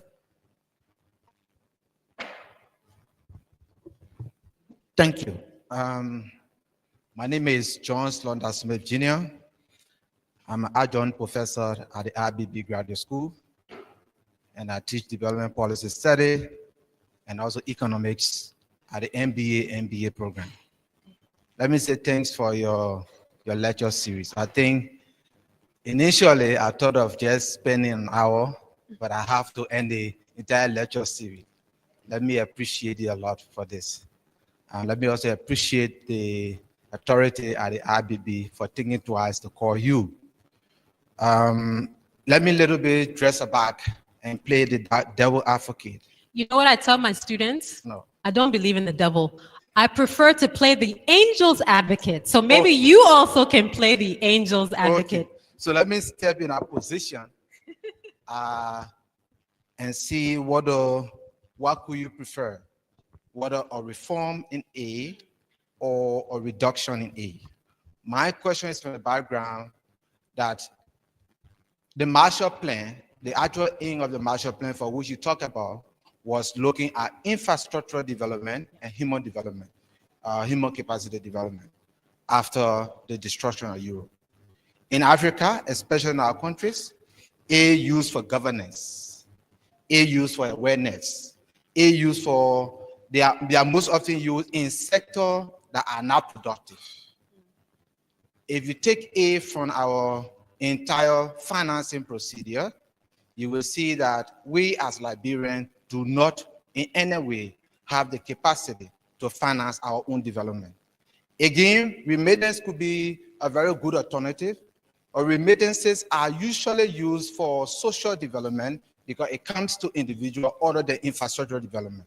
So with that background, what is a good one for us? Looking at, there's a development theory, an economic development theory that say, original thing, we cannot borrow in our currency because that is the original thing for us. We only borrow in international currency. Without debt, without anything that aid, without foreign assistance, without loan, we cannot get, or even trade, we cannot get the international currency to be able to finance our development, especially for infrastructure. So what could you recommend? Reduction in aid or reform in aid? Thank you. So I think I mentioned during the lecture that I'm very much an idealist, and I believe that we should abolish the aid system completely. I don't think that it is a viable strategy for development. I don't think that it is intended to transform socioeconomically any country. In fact, I think it's a form of neocolonial control. So that's where I am on that particular spectrum. However, oh, what is it for, Norris? However, I recognize that there are structural constraints that we as a country have, that the radical kind of abolition of aid may not be possible right now, right? So I concede to the aid realists by arguing that perhaps as an intermediary measure, we focus on this beyond aid, that we gradually wean ourselves off of aid until it's no longer relevant. It becomes so irrelevant in terms of financing that we don't need it any longer. So for me, that's the compromise. If I had my way, in my ideal world, we wouldn't be borrowing from, okay, let me qualify that. You know, people say that sometimes there's good debt, right? There's good debt because it also helps you in terms of your credit worthiness. It also helps you in terms of building economic robustness, so forth and so on. So I would say if we're going to focus on certain types of aid, it should be the aid that is going to help with our socioeconomic transformation. So energy is very capital intensive. Energy is very capital intensive. We don't have the national budget that will enable us to build a manufacturing base through renewable energy at this particular stage. So what we could do as a nation is go to multiple financiers and negotiate low interest loans so that we're not paying exorbitant amounts in terms of interest.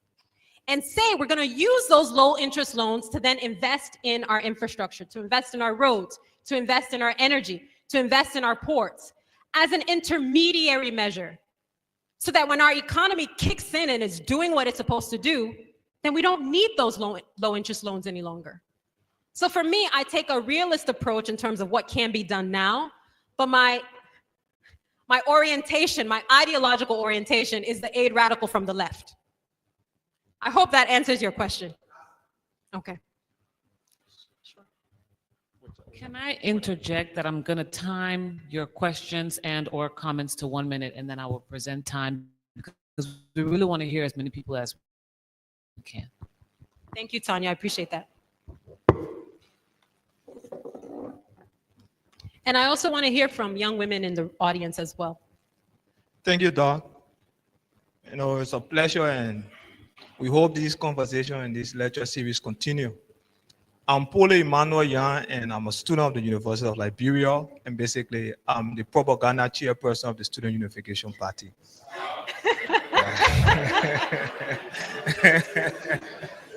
Thank you for that introduction. Now we know where you're coming from. Yeah. So I hold a view that aid should be abolished. Yeah. But I want to understand at what risks, because if you look at the historical analysis about aid, basically in Africa, no country in Africa, you know, is totally dependent with our aid. And this is a project, and it's a cartel of a system implemented through the IMF, the World Bank, and every leaders, revolutionary leaders that have attempted to, you know, break free from this system have been victims of this system.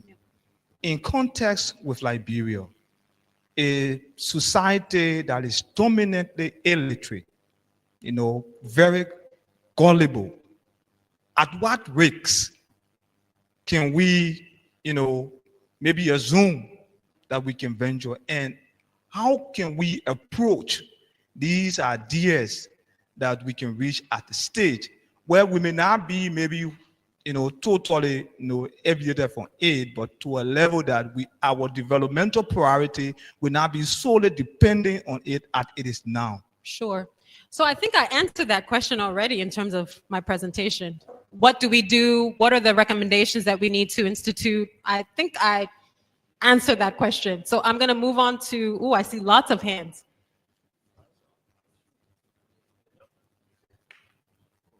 Can I pause and ask if there are any young women in the audience who want to ask a question or make an intervention? Yes. So can we go to her first? She wants some female. Okay, I can't see anything. Okay. Okay, then let's do a few.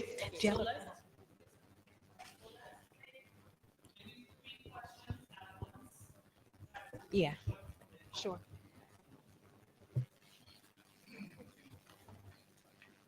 Since there weren't any females, Dr. Pailey, thank you so much. So I'm not young, I'm actually old, it's the country rice. Yes. Young is a state of mind. Okay, well, I mean, you said so many things. I really like the idea, at least you brought in my scope on the Beyond Arrest agenda. My name is Dr. Kula Maria Thompson-Williams. I'm the chair for English and languages here. I'm also the chair for academic fraud. Okay. So I like what you said about corruption. That's very important. So how can we, as Liberians, how can the word get out in a real feasible way? I mean, thinking the hinterlands and everywhere else where people still wait for aid. But this idea of beyond aid, I'm also in the developmental sector in a way. I've worked for quite a number of years. But I remember when Aid left, and that impacted us quite a bit, and it still is. But we still had USAID money. Some of us knew USAID would eventually have some issue, especially looking at what's happening in America and knowing. But Aid left, and we had USAID. And I like what you say. I like that you say it's radical, but where we need to move beyond aid. For me, I'm not an economist, obviously, language person, but when we say reduce aid, the donors are already reducing aid. We need to be aware of that. So how can we get the word out there? Other than not everyone's going to come to the lecture. What can the government do? What can University of Liberia, where the students are so socioeconomically, politically inclined, get the word out there that we need to move beyond aid? Because whether we like it or not, Aid left, USAID left, China aid will leave too. So how can we get the word out there? Thank you.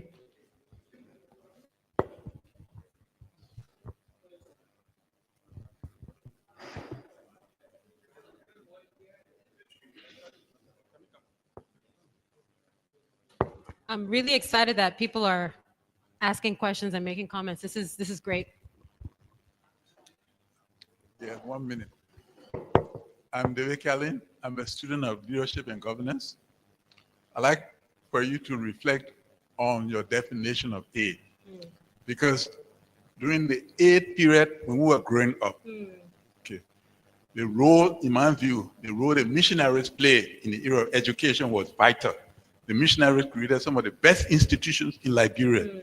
St. John, CFVA, other places, they produce some of our best people. So the type of education in terms of going beyond aid, the type of education I think we need to use, we need to develop our mind and learn to use our hands and make things. All right, thank you.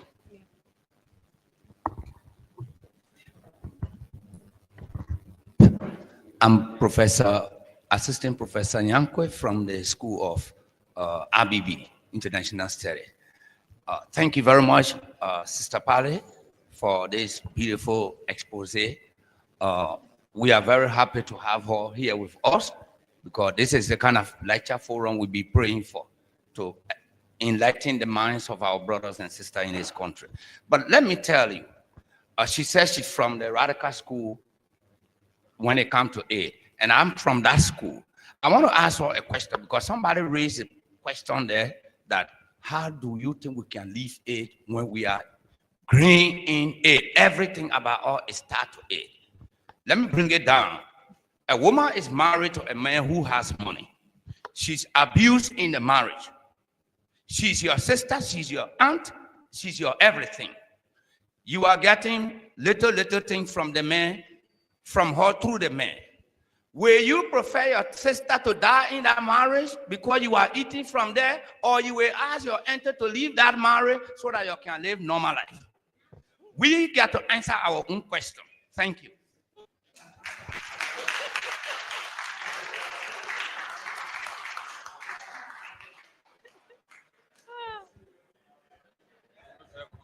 Thank you. Good afternoon. My name is Emmanuel Samuel Span, and I would like to appreciate this conversation. It is very impressive, and I think some of us have emancipated ourselves from mental slavery.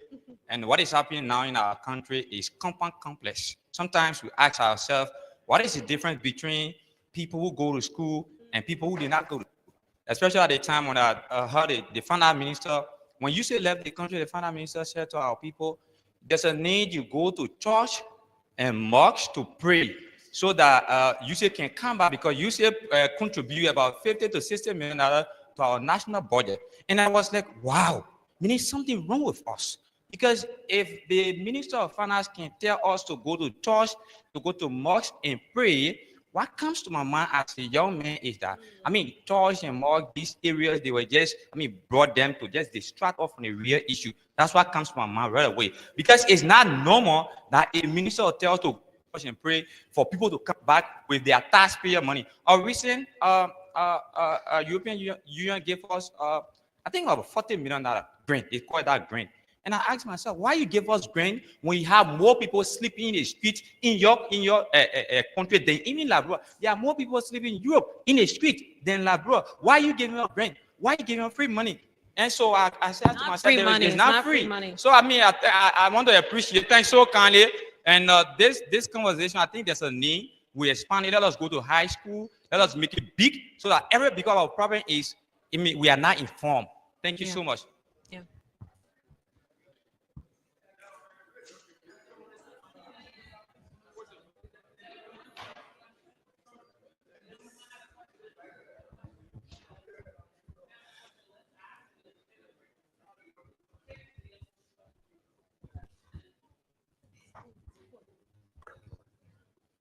Thank you for prioritizing me anyway. Yes, Prof. If I may say, thanks for the brilliant presentation.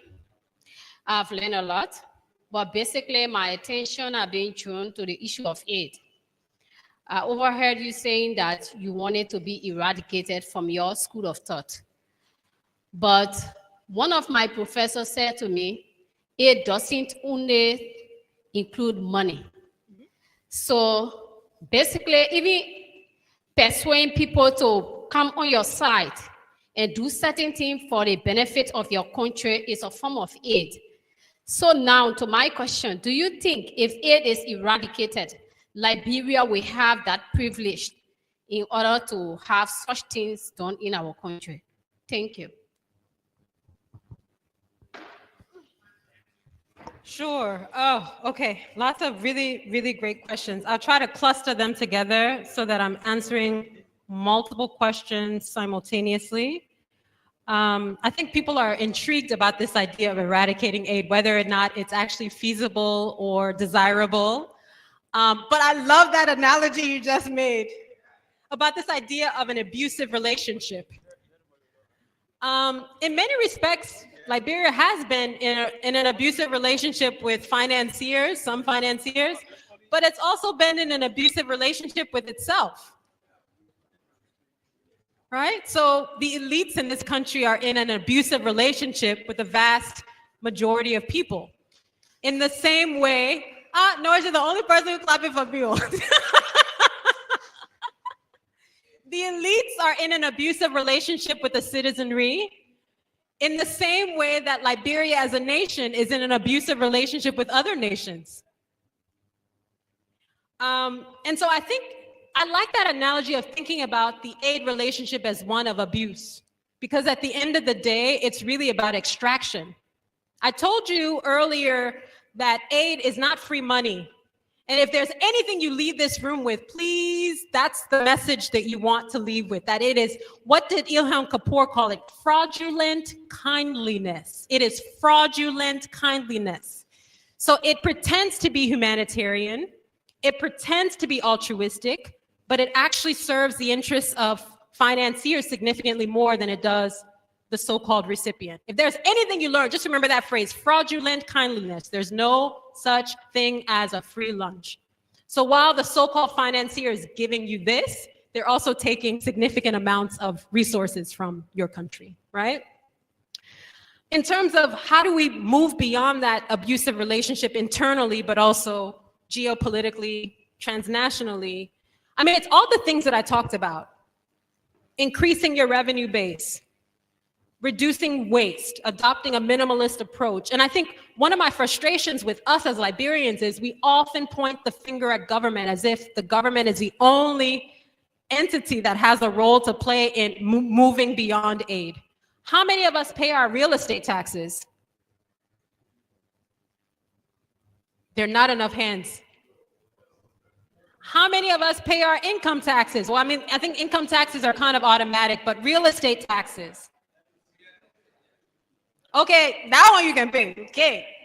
All of these things are alternative sources of financing that help with domestic resource mobilization. So if we say the responsibility of the government is to negotiate strategically on our behalf when it's dealing with these multilateral, private, or even bilateral entities, then we also have to do our part. There's a responsibility, a very awesome responsibility that also falls on our shoulders. So if we say we want to move beyond aid, or we want to eradicate aid, or we want to abolish aid and not rely on aid significantly, then all of us have a role to play, right? But that, I love that idea of the abusive relationship. You asked me to kind of expand my definition of aid. So the missionaries who came and provided education services, maybe helped to build infrastructure, that would be a form of private, like philanthropic aid. It's not, or yeah, but the Peace Corps program is not private philanthropic. Peace Corps program was established by John F. Kennedy, I believe, in 1961. And it was an extension of the US broadcasting its influence over countries in the so-called global South. In many respects, the Peace Corps was an architecture of aid. So it wasn't soft power. And that Peace Corps still exists today, right? So that's a form of aid. So when I talked about it in sort of broad-based, like bilateral, multilateral, private, it encompasses all of that. So the missionary aid would be a form of like private. It's not like the philanthropic organizations that we know today that are multi-billion-dollar philanthropic organizations. It's more kind of smaller level, smaller scale aid from the missionaries. They were very effective. I think that's a fair point, that not all aid, not all development assistance is destructive. Some of it can be used for humanitarian reasons. But we also have to think about the contradictions therein, right? So the whole point of aid is not that aid is not supposed to be sustainable, right? If you set up your economic model in such a way that you are relying on aid. So, okay, let me ask you a question. If we think about institutions like the World Bank and the IMF, I always say this, and then people get very angry with me. In fact, I was at the World Bank in DC a couple of years ago, and someone at the World Bank said, please, she shouldn't stay long, because if she stays long, this whole place will burn down. Because I'm actually staunchly opposed to institutions like the World Bank and the IMF. And the reason I am is, if you say that you are eradicating poverty, your whole modus operandi is to eradicate poverty, then you should be working actively to put yourselves out of a job. The World Bank has been around since 1945. Why has it to this day not worked itself out of a job? It's supposed to make itself obsolete. So if it was really about the business of eradicating poverty, it wouldn't exist in 2025. Do you see the point that I'm trying to make? Is that the system is set up, it's intentionally set up to reproduce itself.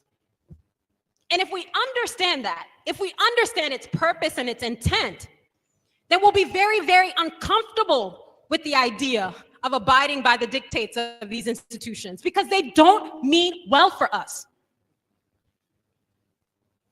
So I think I'm going to end there. So let's take just another round. Unfortunately, we're running out of time. It's almost 4:30. So why don't we take 4 more questions that Dr. can answer our ones and then we'll come back around. Here, one here. Thank you. Thank you, Dad. And my name is Darius Estwe. For us, what we want to begin with is that the continent of Africa is blessed to have you as one of our daughters, and proudly the Republic of Liberia. So I have 2 into 1 question. Initially, I have 4, but because of the time. Yeah, so the first question is, I want to know whether aid, foreign aid, or official development assistance, I mean, they are meant to directly develop countries, or they create the condition feasible or necessary enough to allow economic growth and sustainable development to happen in global I think I south countries. answered that question. What's your next one? And the second question is, the Department of External Resource and Aid Management or Debt Management at the Ministry of Finance Development Planning has argued through reliable data that the aid basket of Liberia between from 2013 to 2020 is $3,765,615,062.39.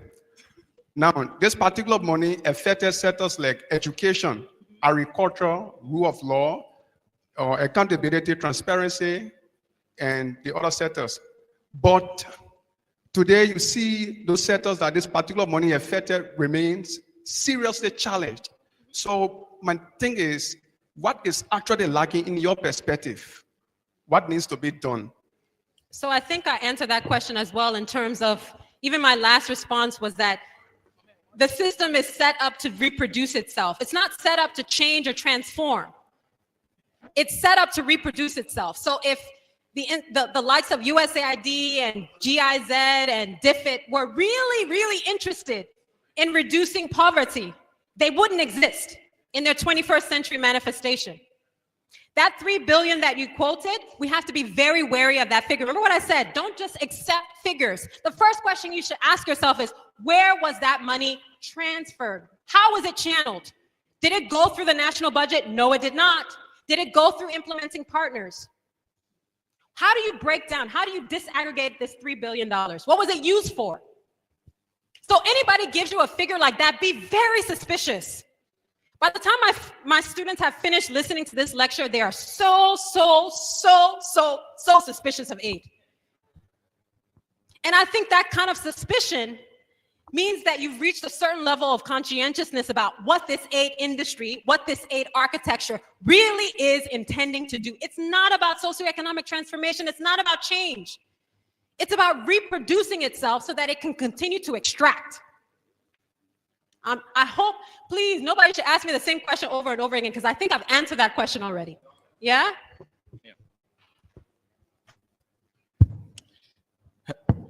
Hello, everyone. My name is Marvin Tarawali. Hi, Robtel. It's a pleasure to see you again, to learn from your wisdom and your experience. I work for Smart Liberia, and this is one of the, I think, most important questions that our generation has faced: how to rebuild Liberia post-aid, beyond aid. And some of the data you read, you're shocked. We've spent billions in Liberia post-war since 2003 in different sectors like education and health. Today, there's not a single good public school in this country. One. Let that sink in, right? So majority of that money comes through aid. The only way I believe that this country can move forward if we take complete ownership of our national development agenda. And that means, as you said, Liberians, the citizens taking action, government, our leaders taking action. But we know we don't take action in a vacuum, right? We exist in a global order. How can we, what type of leadership should we be looking out for to transform this country? We see what's going on in Burkina Faso. We see what's going on in Rwanda, but we know what happens when your country goes that route. We've seen the Thomas Sankara story. We know that's real. The story of Tolbert here, we know that's real. What type of leadership can we aspire to, and what kind of citizenry can we aspire to ensure that when we deviate from the global order, that our country can still move forward without any of these interruptions? It's a really good question, Marvin. Yeah. Well, thank you for recognizing me. I'm Edmond Tuazama. I'm completing my PhD in public law. And I have a different perspective about the abolishment of aid. At first, I've been one of those who've been so radical about this aid because of how I've seen the negative impact it has made on Africa. But from today's discourse and how you've presented aid, I realized that aid has been used as a business means by the international community, where countries with superpowers using that to exploit Africa. And I think I would agree that Africa now, we need to get ourselves off the depths and grab this in business strategy and retaliate ourselves as to how we can put ourselves together and use this same method of aid collectively as a region, as a continent, to, like you mentioned about the 192 million that leaves Africa, billion, every year. This is something that I feel if we should put ourselves together, we can get into this same business and try to use it as a means of retaliating and make ourselves to be the kind of people we are. We should not always be, so I don't think we should abolish it. It should stay, but let us retaliate and use our method and our wisdom to gain back our values.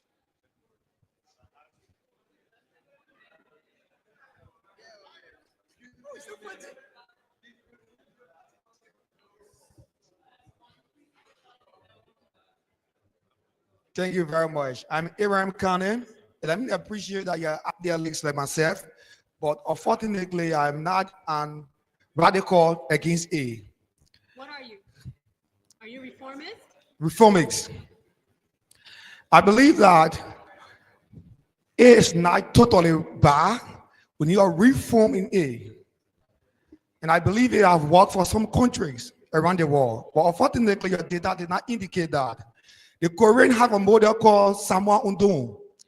It's an economic policy by the South Korean. In 1970, they used UNDP to institute Samwa Undong, a rural economic agricultural policy. Today, it has helped to elevate both South Korean from poverty than it was ever before. So I think what we can do, because to eradicate is very difficult, we can just say eradicate A.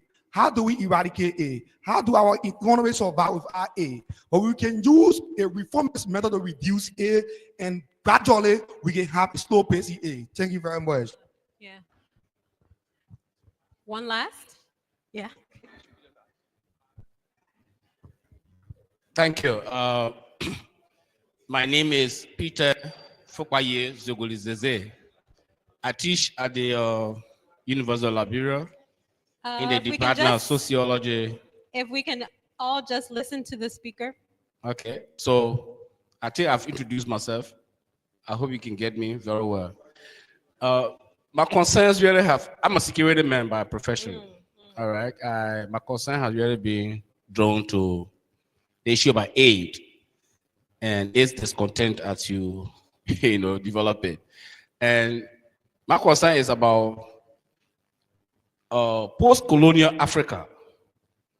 Is there a possibility for us to interrogate the militarization of politics in Africa and the politicization of security as a way of defining what aid really means to us in Africa?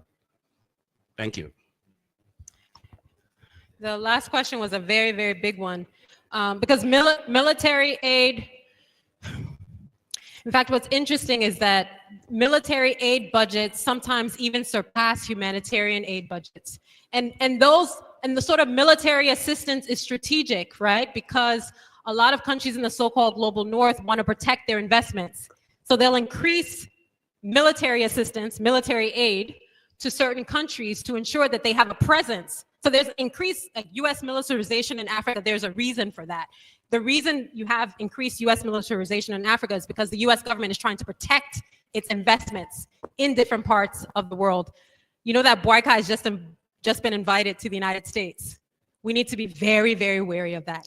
What kinds of negotiations are going to take place? We all need to be alarmed, right? Raising questions about what is going to be discussed, whose interests are going to be served in these negotiations, whether it's a conference, and that boycott not sign anything without coming back to the Liberian people to present what the options are, right? So I would like to see more public discourse around what does this meeting, this conference in the United States actually portend? I mean, that's my response to that. Like, security interests are number one, top priority for a lot of countries in the so-called global south. That's why their military budgets supersede their humanitarian and development aid budget. Again, self-interests are very, very much the foundation of that, right? My brother in the back, thank you for bringing up the Asian tigers. I think you brought up, was it South Korea that you brought up? So an example of how you can use aid to build your economy. Singapore, they call them the Asian tigers. So Singapore, South Korea, even to a certain extent, Japan. There's something in the literature called developmental states. Developmental states. And what developmental states, that literature on developmental states basically says is there are countries across the globe that will use aid to build their manufacturing base. Now, the developmental states theory is very much about what was happening in the 1960s and the 1970s at the height of the Cold War. So because the US was so obsessed about pushing out communist influence, they went to countries like Singapore and said, we will give you largesse, we'll give you large amounts of money as long as you don't support communist Russia or communist Soviet Union, right? And so what Singapore did, what South Korea did, was they took that largesse, those large amounts of financing, and they built their economies. The problem with that developmental states theory now is we are not in the 1960s and the 1940s and the 1950s. It's a different dispensation. And so the threat of a communist kind of Russia is no longer here. I think the closest you can come to that is China. But I don't think that the US feels as threatened by China as they did by the Soviet Union in the 1950s, 60s, 70s, and 80s. So I think the way that we wield aid, or the way that we negotiate in terms of these decisions that are made at the kind of geopolitical level, looks very different. And we just have to come up with strategies that work better for us. So that would be my response to you. And I think you're absolutely right. There have been countries that have used aid to then build their manufacturing base, build their industrial base, so that they could stand on their own 2 feet. But I would argue that a lot of those countries also took a beyond aid strategy. They understood that aid could not be the foundation of socioeconomic transformation. So Singapore weaned itself off of US largesse and said, okay, thank you for your help. Now we can stand on our own 2 feet. And now we're a high income country as a result of that, right? So they still adopted the sort of beyond aid agenda. It wasn't called beyond aid at the time, but it's the same kind of principles underlying what they did. So in terms of, what do we do? I mean, that $192 billion is a lot of money. If we would only just work on keeping that $192 billion in the continent of Africa, imagine what's possible. If we just focused on that.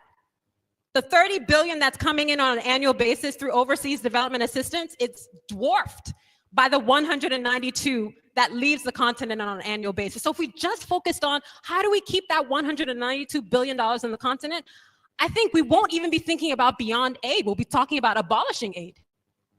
The last response that I'm going to make is to Marvin's point about leadership. I mean, you're absolutely right. The leaders like Sankara and Tolbert and Patrice Lumumba, who've been very, very staunchly opposed to the international economic order that favors the West, what happens to them? They've been assassinated. And so if we, as citizens, can elect better leaders who represent our interests, then I believe that we will rally around those leaders in the same way that you see Traoré in Burkina Faso. Although I have issues with Traoré in terms of his bromance with Russia, that's a different matter altogether.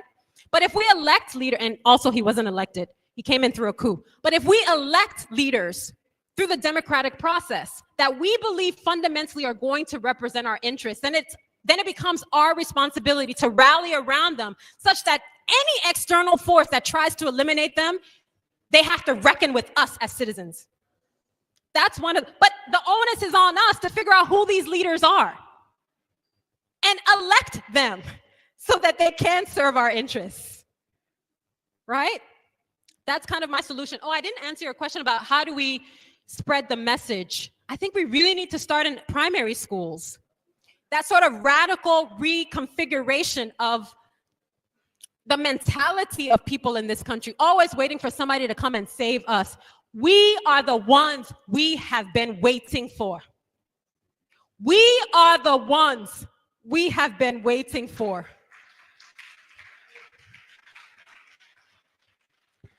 I'm going to end there because I'm actually very tired now. I think I need to rest, but I look forward to having conversations even beyond this particular engagement. One more round of applause, please, for Dr. Pailey. Inspirational as always. She has a couple of copies of her monograph available if you would like to purchase it, and maybe she would be gracious and sign them and autograph them for us. Can we take a quick, how much is it? It's $30. $30. $30. If, can we take a quick, US. Can we take a quick group picture? Is it possible to take a quick group picture, please? Yes? Okay, so we're gonna do it right here, I assume. Please, if you could just come up quickly, and then Dr. Pailey will sign and autograph books. Some can go up. If some can go up, some can stay down. Everybody wants to stay down. No problem. Thank you for coming. Thank you for coming. Thank you for coming.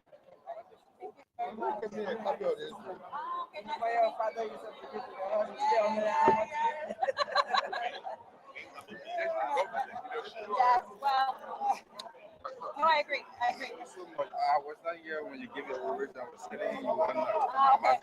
Okay, but watch the Yeah. If more people can go up.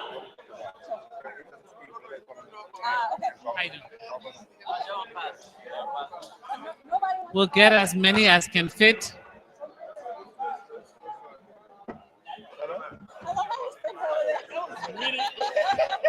That was really electrifying, as always.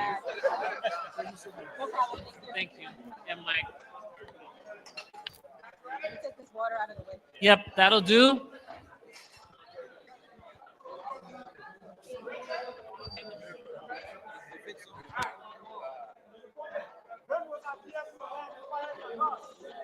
Yeah.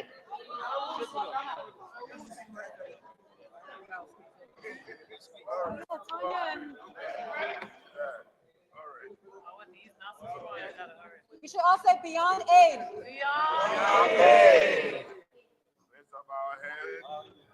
Dignity must define us. I know. Dignity must. Yes, it's okay. Is it okay? Okay, wonderful. Thank you all so much.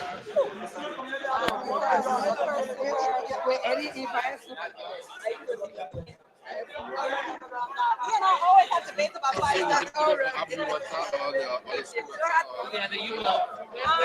You have Eddie's number? Yeah, let's contact. Yes, that's my number. You have my details. Yeah. So what's happening, students?